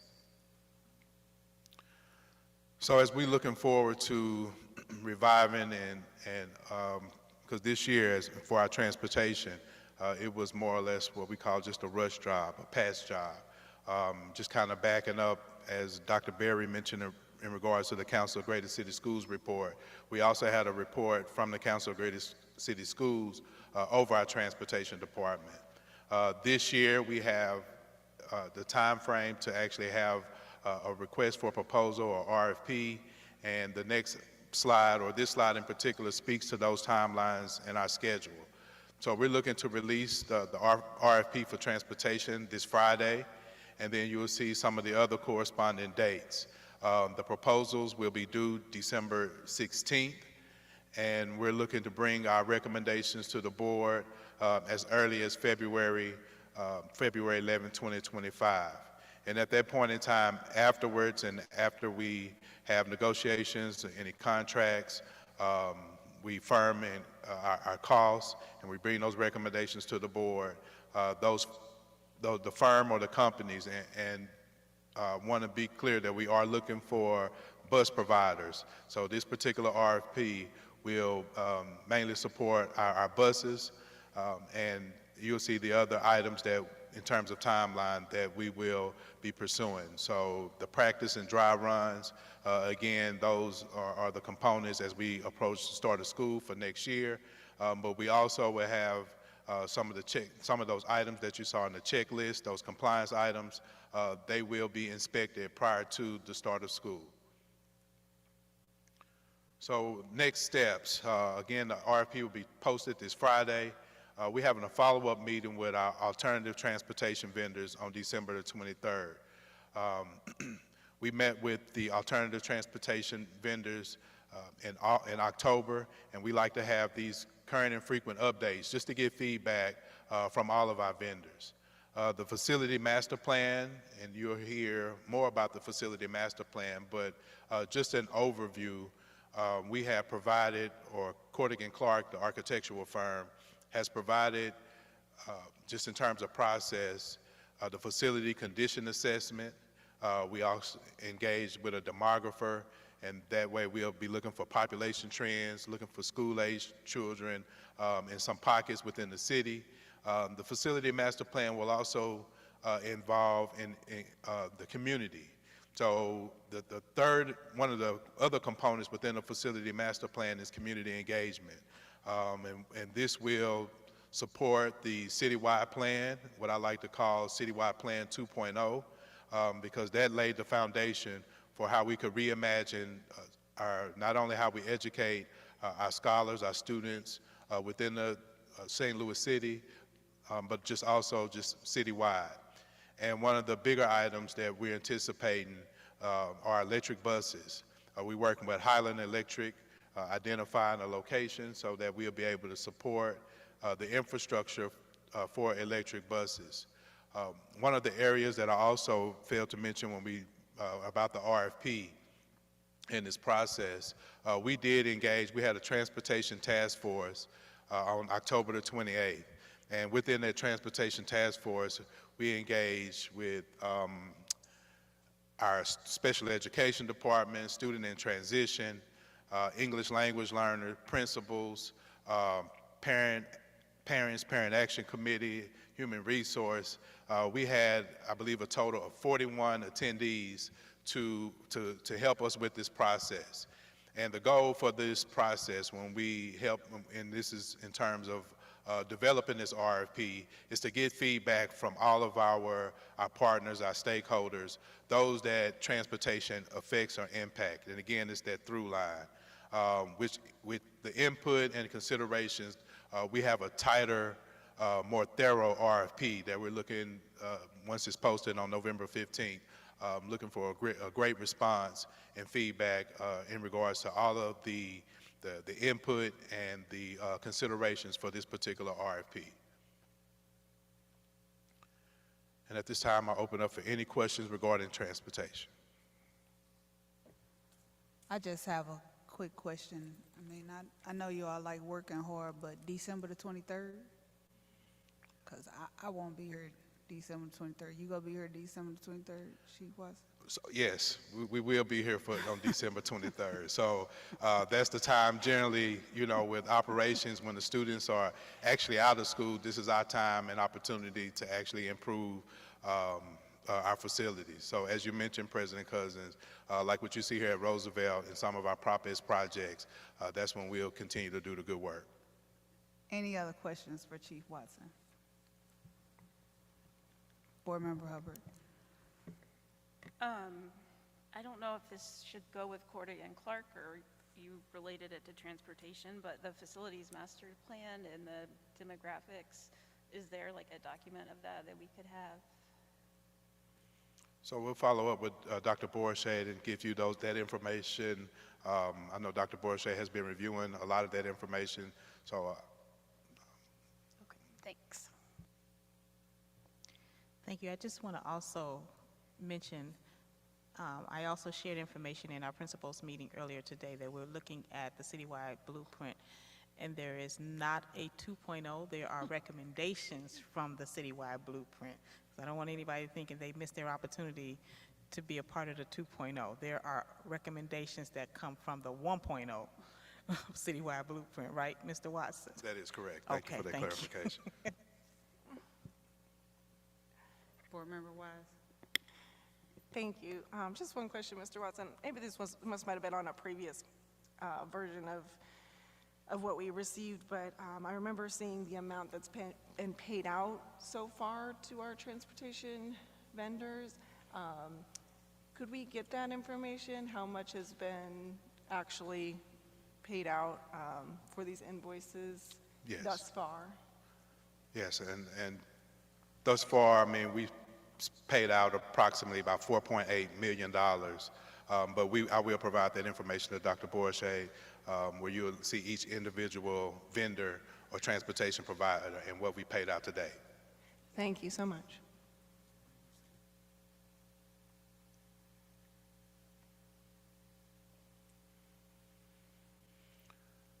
Okay, next I will pass it over to Cordigan Clark. And again, I definitely appreciate the board, the community, and the support for Prop S. We've been able to, just this past summer, do a lot of Prop S projects, which include whiteboards, painting, stair treads, exterior door replacement, lighting upgrades, restrooms, which is what you all saw today, and just a host of other projects. So definitely want to thank the community for the support, thank schools, thank the board members as we continue to move in the right direction and utilizing those Prop S dollars intentionally. So now I'll turn it over to Cordigan Clark, where they'll give you updates with some future projects, summer projects, which include Gateway STEM and auditorium upgrades.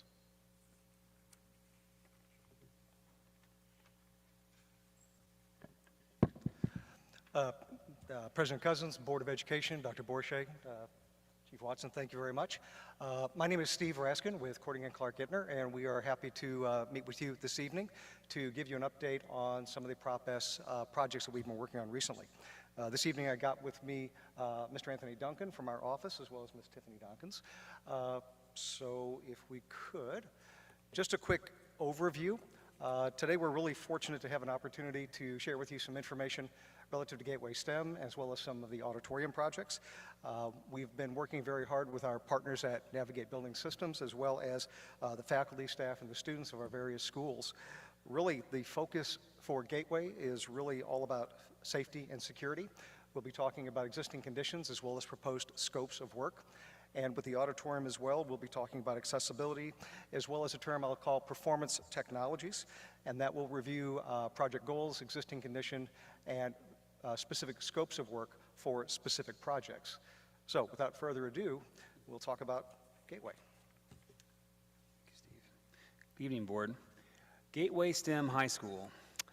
This project is based on a collaborative effort with the school district.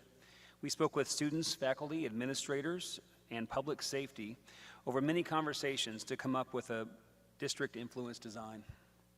Our goal is to provide a design for a more accessible and safer environment for the district and its students. This is the aerial view of the campus at Gateway STEM. Our work is focused on the athletic building on the north side of the property. Looking at the athletic building, our project is made up of renovations of the north entry, which is the front door to the student arrivals, our new accessible ramp and elevator addition, accessible gymnasium renovation, and multi-purpose space for various uses, which is the old natatorium space, and a locker room renovation. This is the existing north entry outside and in the interior. We also see connecting corridors and existing elevator lobby conditions. We are renovating the north entry. A renovated student entrance with new glazing above, with a new canopy for cover, with new steps and rails. There is a new elevator lobby addition adjacent to the north entry. You can see it there to the right. Adjacent to the elevator is a new accessible ramp and entry, adjacent to the bus there in the image. We're also replacing the dilapidated glazing in the existing auditorium space to the left. The locker rooms. Existing conditions for the locker rooms, athletic director's office, and the shower area.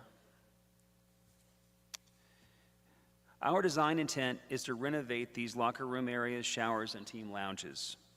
As you see here, we would have new finishes, space layouts, color work, and of course, fixtures. We also have single-use bathrooms within the locker room renovation. The existing auditorium will be transformed into a multi-use user space. We will fill the existing indoor pool. With the infill of the pool, we will have a new multi-function room that can accommodate wrestling team practices and tournaments, robotics arenas, and esports competitions. This part of the renovation will provide new exiting stairs for fire egress. The renovation will have a new accessible ramp connecting the new elevator to the multi-purpose space.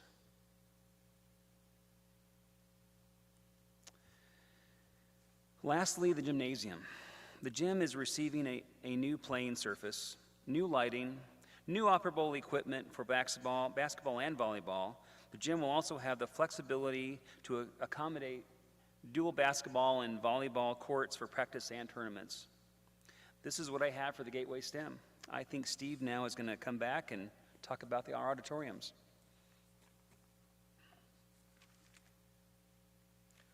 Thank you, Anthony. And there you see a final image of the proposed improvements to the Gateway main gymnasium space. So the auditorium renovations. This is a very interesting project and a very interesting process because it really has given us an opportunity to inform not just one building, but actually a number of facilities, specifically the high schools district-wide. We've actually been very fortunate, and I'd like to reach over to our partner, Mr. Murphy over here, who's been absolutely instrumental in taking us through a number of facilities and providing some valuable input. What we're looking at is a series of project goals, specifically to improve stage lighting, performance technology, which includes audiovisual, lighting, protection. Also, we're looking at maintaining equity amongst the different high schools. We're looking at replacement of curtains. We're looking at accessibility and security, which would include a brand new ramp at a facility like where we are today. Acoustical improvements, seating replacements, rigging finishes, as well as mechanical, electrical, plumbing, and fire protection repair. However, I think it goes without being said that this is really about creating student-centered spaces, whether those students are on the performance side on the stage or whether they are in the back of house learning and supporting those people who are on the stage. So really what we're looking at here are a number of scope items. We're looking at a pilot project. When we began this process a number of months ago, we looked at looking at the overall auditoriums in terms of a couple of phases. The first being the pilot, where we look at an older facility, like this beautiful 100-year-old auditorium that we're in tonight, with its own unique challenges and opportunities, as well as a more recent school over at Metro High School. We looked at the pilot projects in the context of scope, schedule, and budget, developing criteria that we then developed into a more detailed project scope, which you see on the right-hand side. As part of our process, as part of our evaluation, both with Mr. Murphy and our partners at Navigate, we've identified a series of schools, including Metro, Vashon, CVPA Collegiate, Gateway Sumner, and Roosevelt, for initial phase work. The phase one projects were really selected mainly because of their scope and scale. These are projects that can be done more quickly, less costly, and most importantly, with a shorter construction duration. Really, we focused on performance technology, reduced scope, and as I indicated, projects that can be completed at the earliest opportunity. As we look at these projects, we looked at Metro High School, for instance. We're looking at improvements for performance technology, specifically audiovisual systems, theater seating replacements, lighting, theater lighting, house lighting, HVAC improvements. We're looking at selective finishes for walls, floors, and ceiling, and improved acoustic performance, including wall and ceiling panel systems. We also looked at CVPA collegiate. We looked at rigging systems. We looked at providing automatic fly lines and loading galleries, specifically for allowing safe operation for students so that they can learn the technology behind performance and performance arts. We also looked at catwalk access. We looked at selected interior finishes for walls, floors, and ceilings, lighting upgrades, acoustical improvements, sound improvements, as well as mechanical, electrical, and plumbing ventilation systems. We also looked at Vashon, specifically for rooftop package replacement units, lighting upgrades, acoustical improvements, performance technologies. We also looked at improvements from both house the manager positions to the stage, as well as renovations to the existing changing rooms themselves.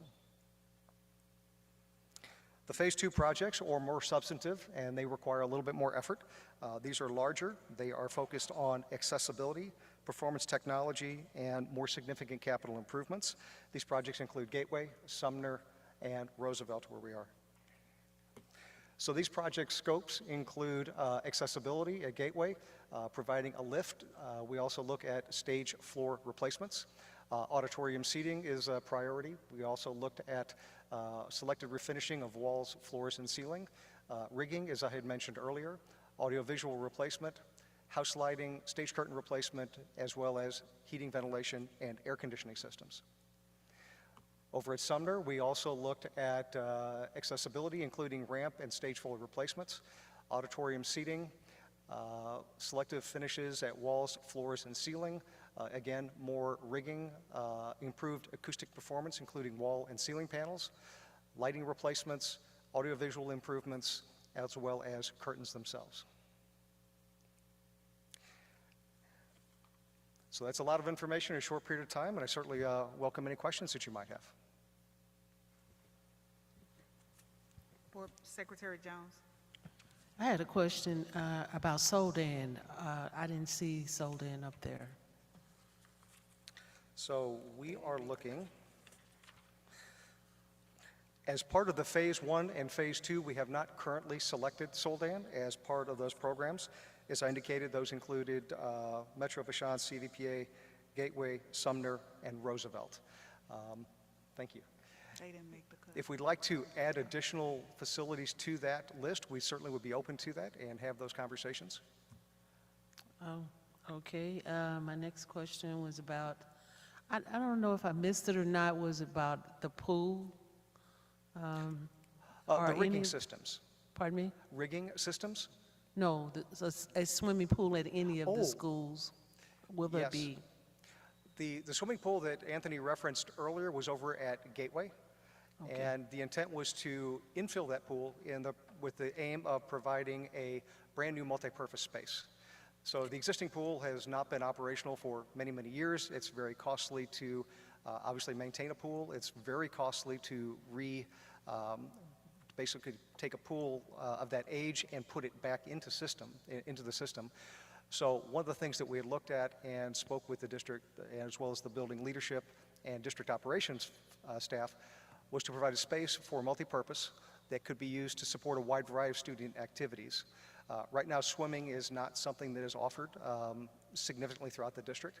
So the ask was to provide a multipurpose space. And this existing natatorium was a perfect example of being able to affordably infill that space and recapture some valuable square footage. So I understand that this particular school, I thought at one time had a swimming pool. Is it? I can't speak to that. I don't know, Chief. Roosevelt. Okay. So there's no possibility anywhere in the district for a pool? I would never suggest that it's not a possibility. It's a question of, quite frankly, time and money. I think that's a Chief Watson question. I think what Secretary Jones is asking is, does any of our high schools or any of our schools have swimming pools, and are any of them active? Yeah, so Vashon has probably the most current active pool. There is this pool, there is an area here at Roosevelt that actually has a pool, but it has been drained at this point in time. So the only school that we actually have a pool where everything is pretty much operational is Vashon at this time. So they actually can take swimming at Vashon? It's ready. I don't think they have an instructor, but they do. The pool is accessible. All right, thank you. Board Member Hubbard. I love athletics. Gateway has our largest student population, and have we done anything for the academic side of the building? I agree that definitely the athletic building needs work, but I was kind of disappointed to see, and this may not be, what you decided, but I was disappointed not to see the main academic buildings get anything. Is that something you can speak to? Do they? Excellent question. Air conditioning? Obviously, now, there have been some limited improvements. You may be aware that there was an issue in the stair that was corrected quite quickly. We had some glazed block wall that had failed, and that was, it's either been replaced or in the process of being replaced. I know that we've done some other smaller improvements, basically to correct some deficiencies. Our focus, as directed by the district at this point, has been to look at that the athletic building, mainly because that is the front door, and that has the greatest need in terms of immediate school safety and security, in terms of getting those students into the building, as well as providing accessibility, because right now that portion of the building is not accessible to the degree that the rest of the building is. Your point is well taken in terms of these are more shared spaces, they are auditoriums that we've talked about, these are athletic spaces. They are not curriculum in the sense that they are academic spaces, but we have included the STEM space as well as the robotics lab, so there are academic components, and I certainly would hope that that multi-purpose space would help support some of those activities as well. So the front door looks at the railroad tracks. Am I understanding it right? Yes, it's on the back side. I know the last year has been very challenging. There has been some renovations in the building right now in terms of some toilet rooms, so things are a little out of sequence. Obviously, the transportation the last year has been challenging, but we hope to get the transportation system such that the buses will be taking the students back on the north side in the upcoming year, so that new entrance that Anthony had presented earlier will in fact be the new front door and the new security entrance for the entire building. Okay, thank you very much. For clarification, bond dollars can't be spent for academics. Bond dollars are spent for infrastructure, building repairs, things of that nature. I just want to make sure people understand the difference. When the statement was asked in regards to academics, bond dollars that we get approved are tax dollars that are supposed to be utilized to do the renovations to the buildings in regards to upkeep, like maintenance and things of that nature. So that's part of what your presentation was presenting as to what will be utilized with the specific bond dollars. Is that safe to say? Correct. Thank you.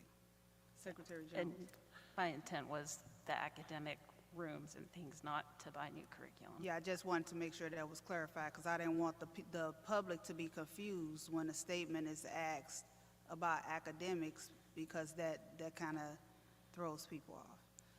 Secretary Jones. This question is really important to me as someone who used to have children in the district and has a grandchild there. With all the millions of dollars that are going to be spent or that you currently are spending on these projects, I want to know how students are going to be utilized or involved, or how will they have an opportunity to be trained by the people who will be there doing this kind of work. Will they have job opportunities? Will they have training opportunities on the different equipment or the construction opportunities? So I want to know what that looks like, because this is a great opportunity to help the district. Excellent question. Chief, do you want to? Mr. Watson, would you like to talk about apprenticeship and internships? Yeah, so we're looking into apprenticeship opportunities, internships, working with Dr. Henning. I also wanted to mention with Mr. Murphy, who's been working with Cordick and Clark, when we talk about auditorium upgrades.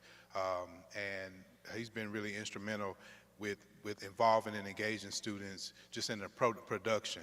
So it'll be a lot of layers when it comes to students and their engagements, whether it be construction or just being in the space where when we talk about auditorium upgrades, students will participate in that process. But again, we're working with Dr. Henning, in particular to creating internships so that students are exposed to construction management, architectural engineering, with all of our firms and partners that we've been working with.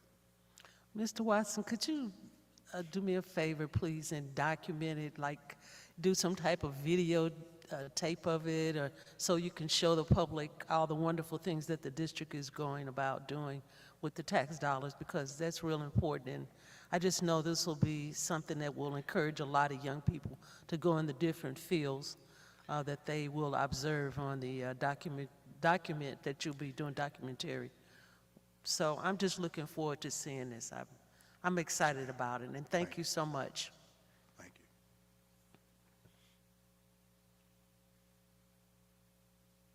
you. Any other questions?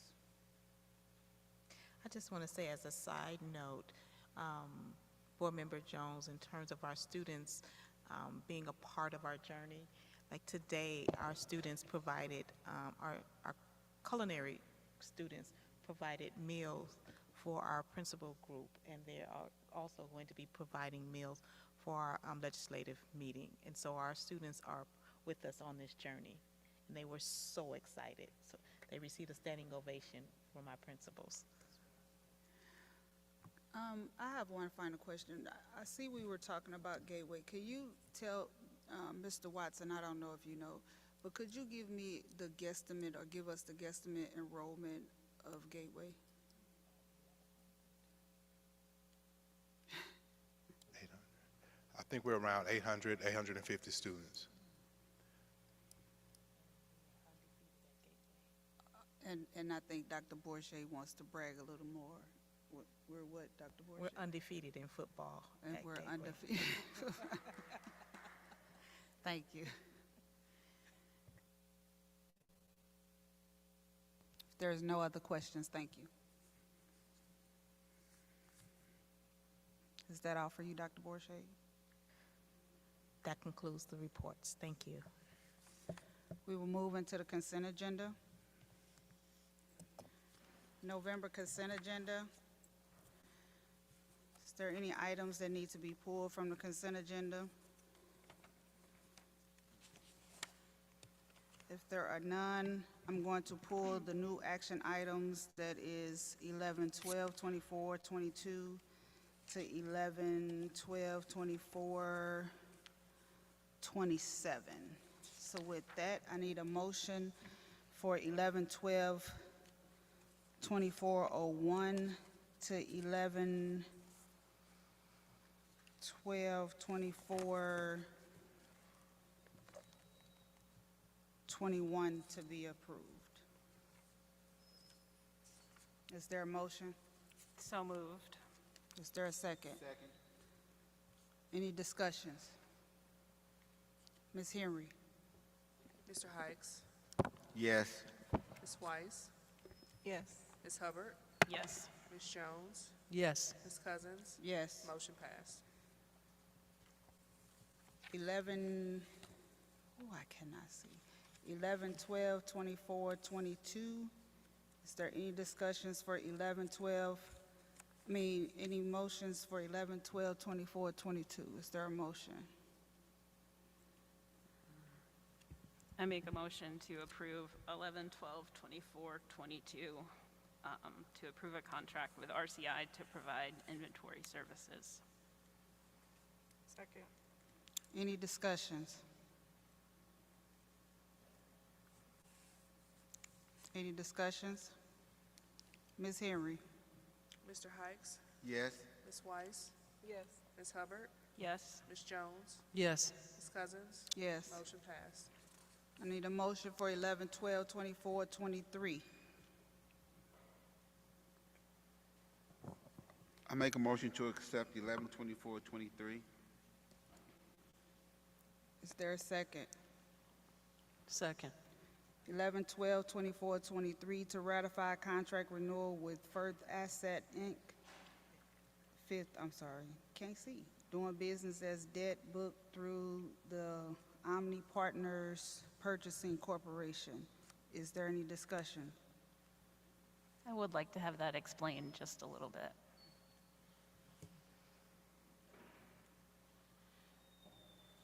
Ms. Terry? Thank you.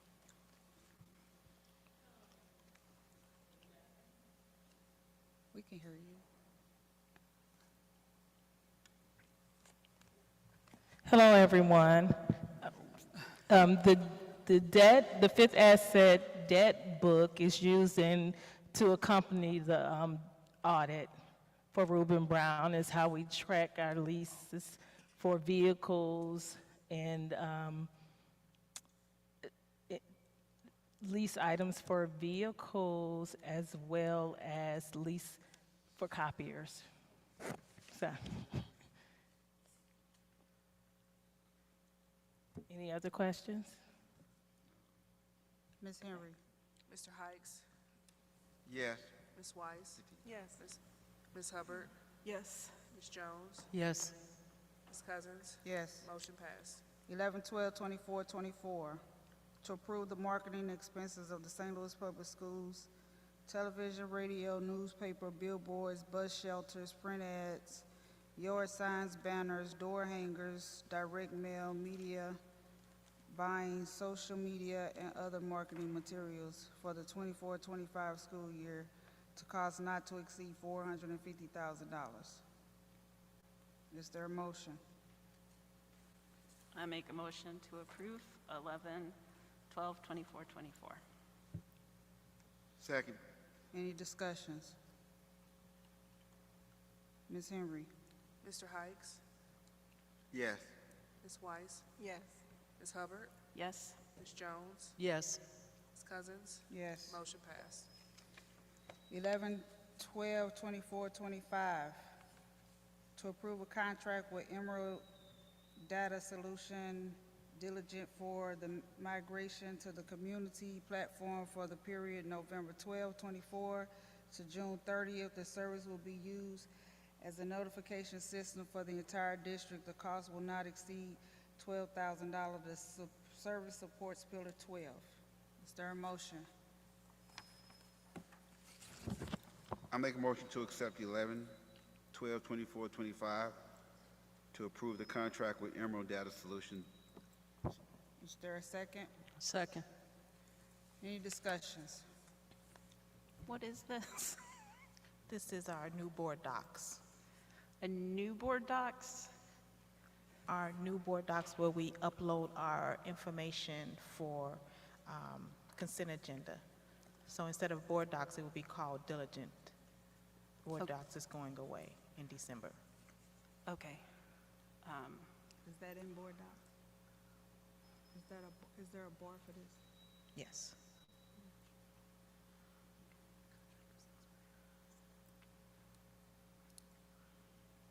Okay. Any other questions? Any other discussions?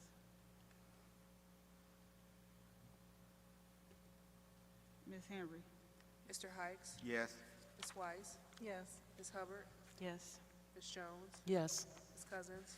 Yes. Motion passed.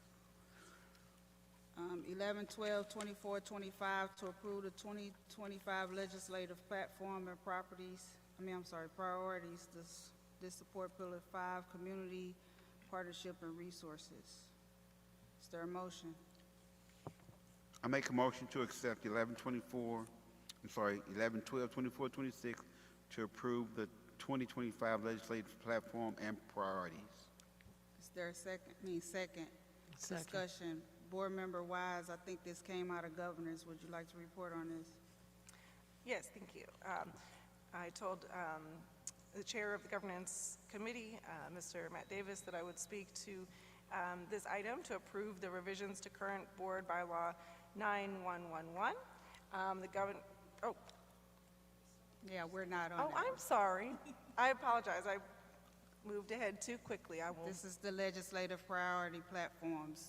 I think you were speaking on the legislative priority platforms. No, he had asked me to speak on the board bylaw. Did you all discuss the legislative priority platforms in the governor's meeting? In the governor's committee, did you vote on the legislative priority platforms? Yes, they did. No, that was not in the governance committee.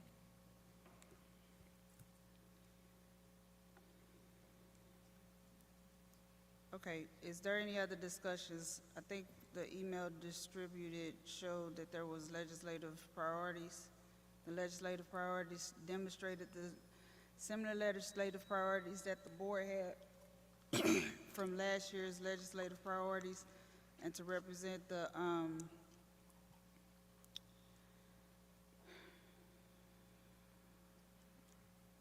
work with Mr. Carroll's, the changes are attached. You all didn't get the legislative priorities? Yes, I received that email. I thought that was part of your governance committee meeting. No, that was separate. Okay.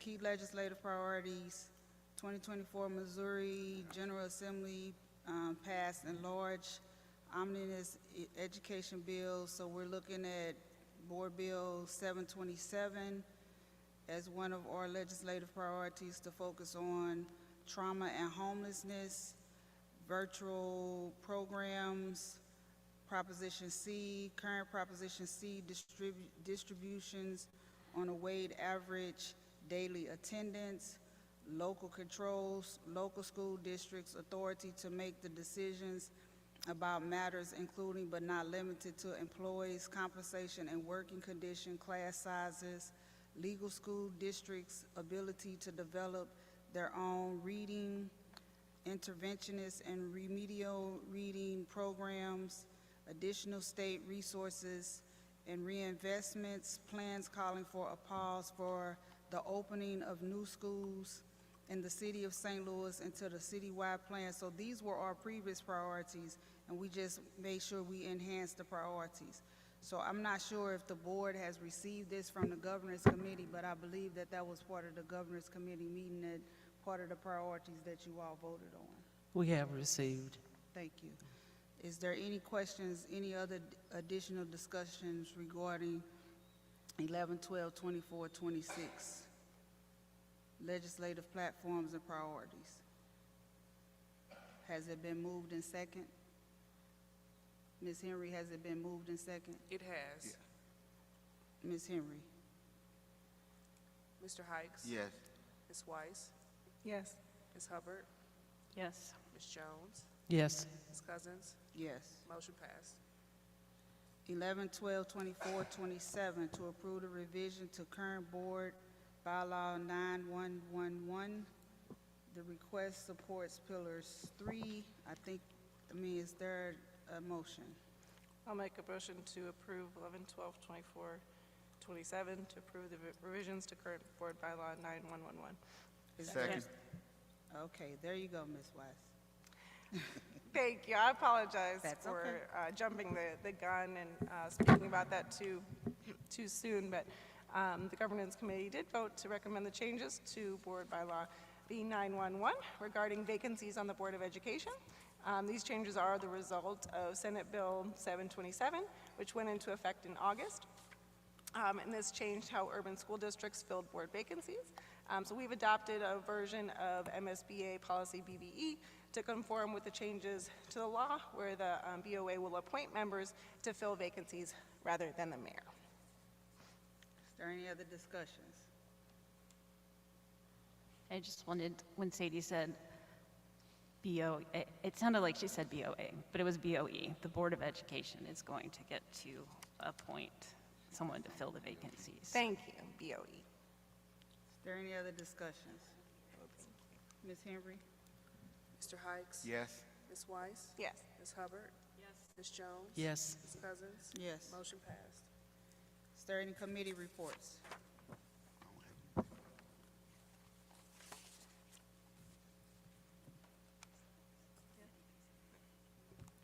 Board Member Wise? The governance committee did meet last week, and we talked about some policy revisions.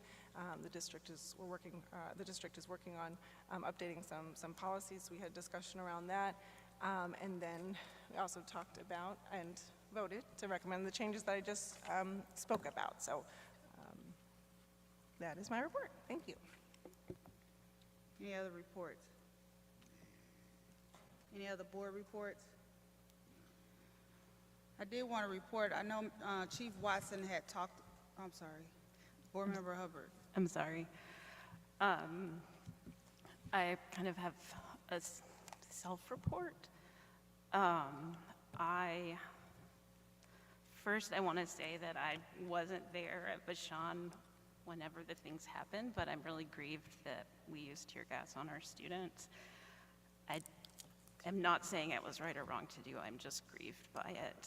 I want our safety and security officers to feel like safety officers and not like enforcement agents. I know that can't always be the case, but I just wanted to acknowledge that I was sad about that. Point of order, when did we use, Dr. Bourget and say, did we use tear gas on students? I don't recall ever hearing anything about tear gas. The sentence in your email said tear gas was deployed. Tear gas? Are you saying tear gas was deployed on students? That was my understanding of the email you sent. Dr. Bourget, is that correct, that tear gas? Or was it mace? I don't know, something. I mean, I just don't want that message to go out that tear gas was deployed on students or anybody within St. Louis Public Schools. Okay, I'm sorry if I got the wrong agent, but whatever it was, I'm still grieved. I am at a loss for words. I don't know anything about tear gas. This is the first time I'm hearing about that. So I will check and see what is going on and report back. Okay, Thank you. No, I'm not crazy. Okay, and I also wanted to clear up a few I'm things. sorry. I just want to make, Chief Watson, can someone please make sure that we get clear information? Because I do not want any message to go out. Captain Dobai, are you here? Can you please inform this board if tear gas, I didn't think so. So could you help clarify? Okay, let me see. Okay, it says mace was deployed. I'm sorry, it was mace. I'm very sorry for my error. Did you still need me to speak to it, President Cousins? We don't carry tear gas. We do carry mace. And at Vashon, it was like in the cafeteria maybe a couple weeks ago or something, where they did have to deploy mace to control the crowd. Thank you. And I can still give you the date. I can report back Thank with the information. I'll send it to you. Okay, I'm sorry. I'm thankful to our security and safety officers for all they do. I've also learned that there have been some confusions about my employment. I'm a graduate student at St. Louis University. I have an assistantship. That is my only employment. It has to be. And anything that I have written as a school board member, I've written by my own self. And also, I just want to say to all our various groups of students out there who may be having a lot of big feelings and maybe scary feelings given the results of our elections, and I just want to say that we love you and we want to support you. And I hope that our schools are places where you can come when you're feeling these things. And that's all.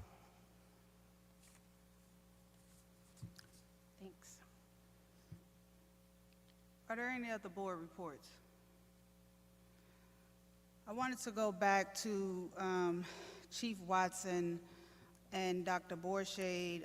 I did have an opportunity to attend the transportation meeting, and how I found it interesting, and I think it was the first time something like that was done, where you actually had different departments actually coming together, assessing and seeing what would work and how to be better prepared for the upcoming year in regards to transportation. Looking at the transportation presentation that you provided to us, Chief Watson, it's clear that the district is moving forward and trying to ensure that we're addressing the transportation and being better prepared for the upcoming school year. So I want to commend you all on that. I'm not sure if we talked about the MSBA conference that we had. To my understanding, I know the board is working on self-evaluation. I will hope we would get some things out of that, and we're working on having a board retreat to work out some things.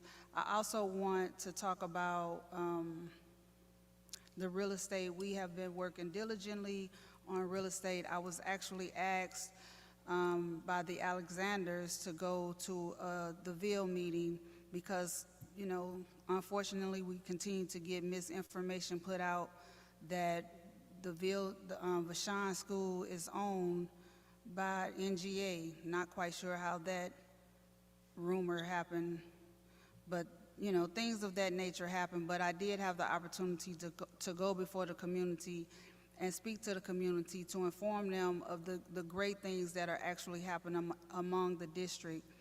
More specifically, you hear about the negative things at Vashon, but we're not hearing about a lot of the great things that have been able to come out. Prime example, you had a young lady who was presented tonight and where she's going and the great things that she's doing. We understand the challenges that is going on at Vashon, just like the challenges that are occurring at Sodan and a lot of the other schools that we have within the district. What I am asking for is support from the community. There are resources that are needed, and that's what was asked at that meeting. There was someone who came and did a presentation about a program that he's starting to help people get their CDL license. Those are the type of partnerships that we're looking for, and those are the type of messaging I will hope that we're putting out there.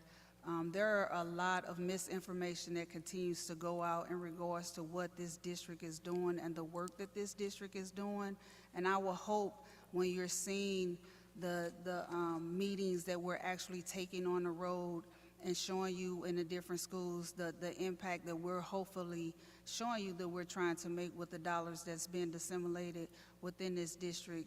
That, again, the rumors show that we're broke, but I just don't understand how that could be with a $200 million plus reserve. So no one reports on that, but my report is I want to commend Dr. Borshade. I want to commend the staff on the continued steadfast work that they're doing and how we're seeing the impact that they're actually having on the students. You heard about Naheed Chapman and all the bad that happened, the move and everything that was going on with Naheed Chapman, but tonight I saw some remarkable things. And I just want to commend the principals here at Roosevelt, both Naheed Chapman as well as the Roosevelt principal, for the collaboration, for the hard work you all are doing, as well as with the students. And the janitorial staff, no one ever commends them or the safety and security. So keep up the good work, and thank you all. If there is no other reports, I'll move to public comments. Mr. Ronell.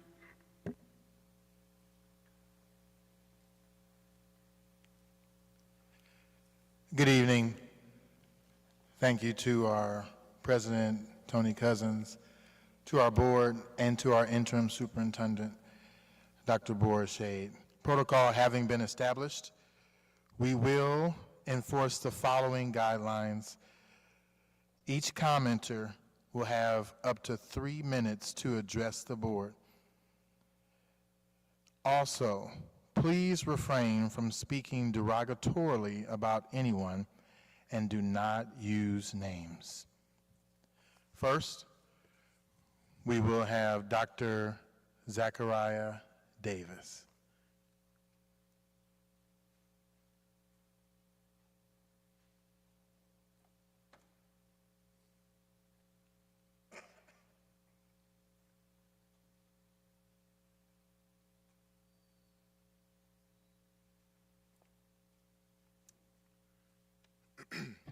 to the board. Thank you for the opportunity to speak. I want to lift two observations, specifically in regards to partnership between the community and the board. We heard the president speak to several great things that the school district is doing as a whole. I think it is incumbent upon the board to do a better job with engaging the community as a joint entity. I don't know if you all are working behind the scenes, maybe a town hall or what have you, but yes, there may be a lot of negative information out there, but I think maybe a joint collaboration, the board as a whole, not just one board member going or two board members going. And maybe if that is deployed, you may see some subside, if you will, to a lot of the negative information that's being shared. The other observation that I want to raise in more of a question, I'd like to see a copy of the consent agenda be provided beforehand. As a taxpayer, as I sit in these meetings, I listen to you all talk about the things that you're going to vote on. Some of them you explain, quite a few of them you don't. A board member this evening really didn't know exactly what was going on in regards to one particular issue that was raised. So I don't know if it's a policy that has been written. I've looked to see if there was. I've looked at the bylaws to the board. I don't see a policy in regards to the consent agenda. And the last time I see that a consent agenda was published, it was published in the open minutes to this particular meeting, but the last time that was published was April the 9th, which is available on your website. So it would be nice as a taxpayer to know what you're voting on so that while you're voting, we have a better understanding of the issue that you're voting on. Thank you. A.J. Foster.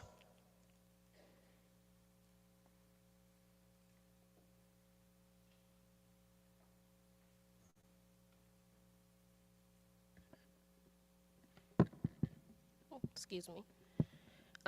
Good evening, members of the board, community leaders, and attendees both in person and online. First, I would like to express my gratitude for the opportunity to visit this amazing campus and institution. I grew up just down the street, and so to see our Prop S funds really working is incredible, so thank you to the board. Again, I stand before you as a portrait of a graduate, someone who carries the lessons, resilience, and spirit instilled by the St. Louis Public Schools. My story, like so many others, is a testament to the transformative potential of public education when it is guided by a deep understanding of diverse needs and backgrounds of all of our students. However, I want to address an underlying concern that I believe impacts our decision-making and the future of our children. We heard about it today, the dangers of a single story. Too often, the narratives that dominate our discussion simplify the experiences of our students, their families, and even the educators who dedicate their lives every single day to this work. Reducing complex realities to a single narrow perspective can overlook the richness, the challenges, and potential of our community. Our district's strength lies in its diversity of thought, of experience, and of identity. We cannot afford to make decisions based on limited viewpoints that exclude the full spectrum of every voice and stakeholder.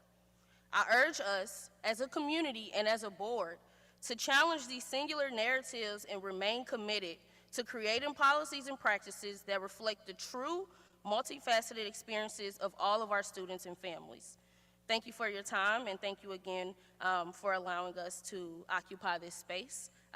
And thank you to St. Louis and St. Louis Public Schools.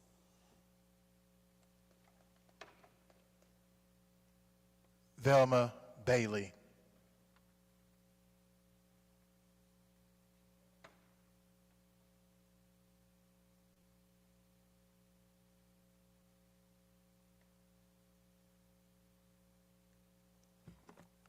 Good evening, Madam President, members of the board, and our new interim superintendent.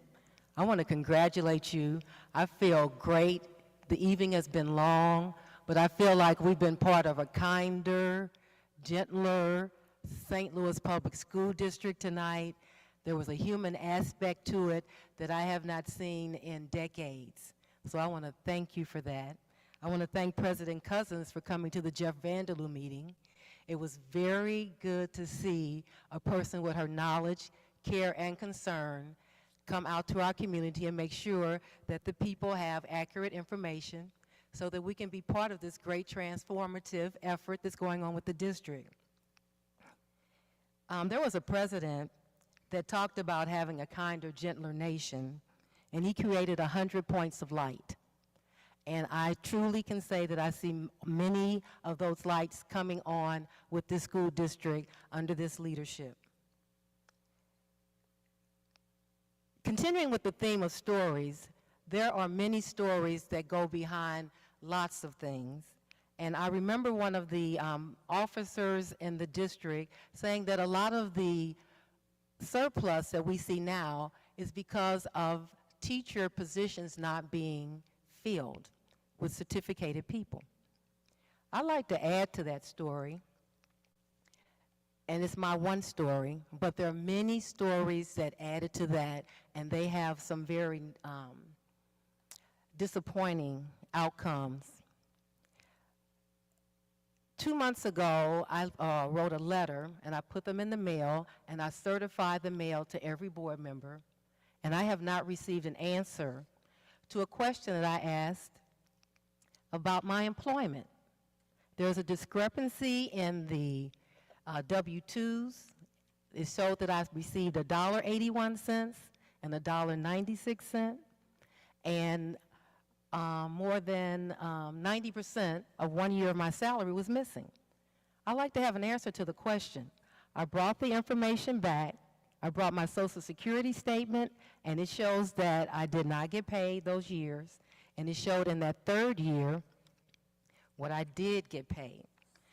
So I'd like for us to continue with those stories, and there are more teachers in this district who would be more active if there could be some more conciliatory kinds of things that would happen for the negative actions that were taken from them, because that surplus was built on our salaries, the salaries that we did not receive.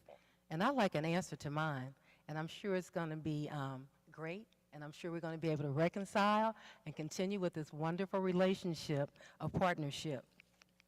The last thing I'd like to ask is if there is a way that there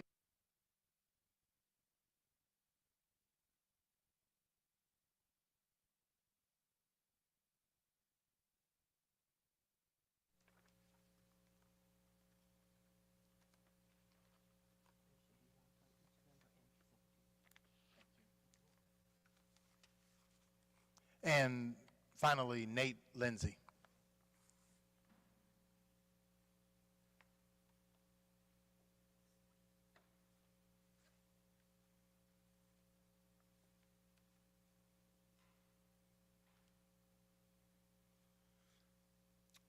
Evening board and district officials, my name is Nate Lindsay. I have two beautiful boys that go to Merrimack Elementary.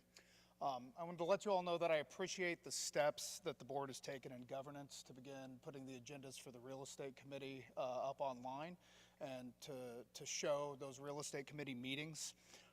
However, I want to encourage the board to lean in a little bit more to its transparent government responsibilities.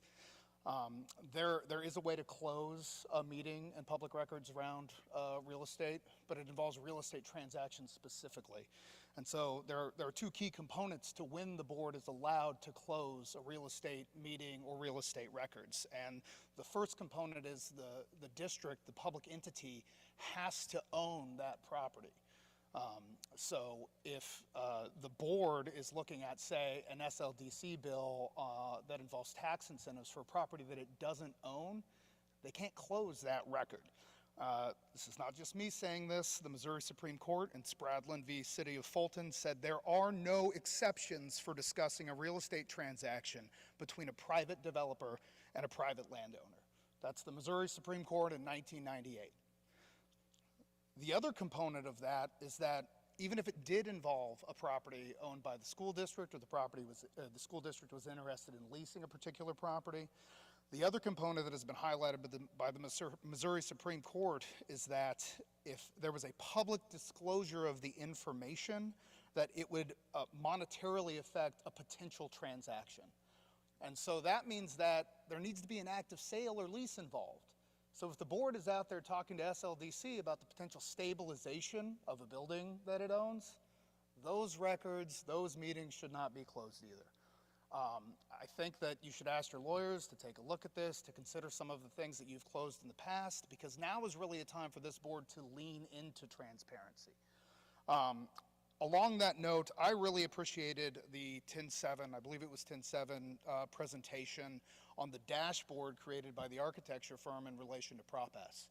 I would highly encourage the board to make that dashboard based on each school district and the metrics that they showed public as soon as possible, and consider having meetings at each school with stakeholders of those schools to review that dashboard information.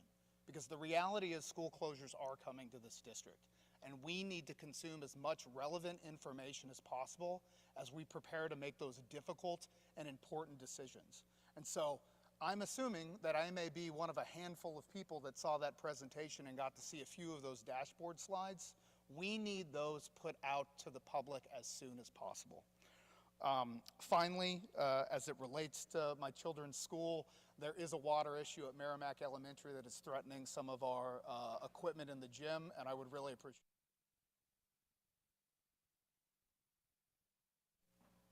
Thank you.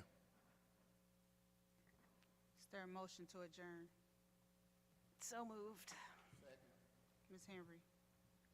Mr. Hikes? Ms. Weiss? Yes. Ms. Hubbard? Yes. Ms. Jones? Yes. Ms. Cousins? Motion passed. We are adjourned.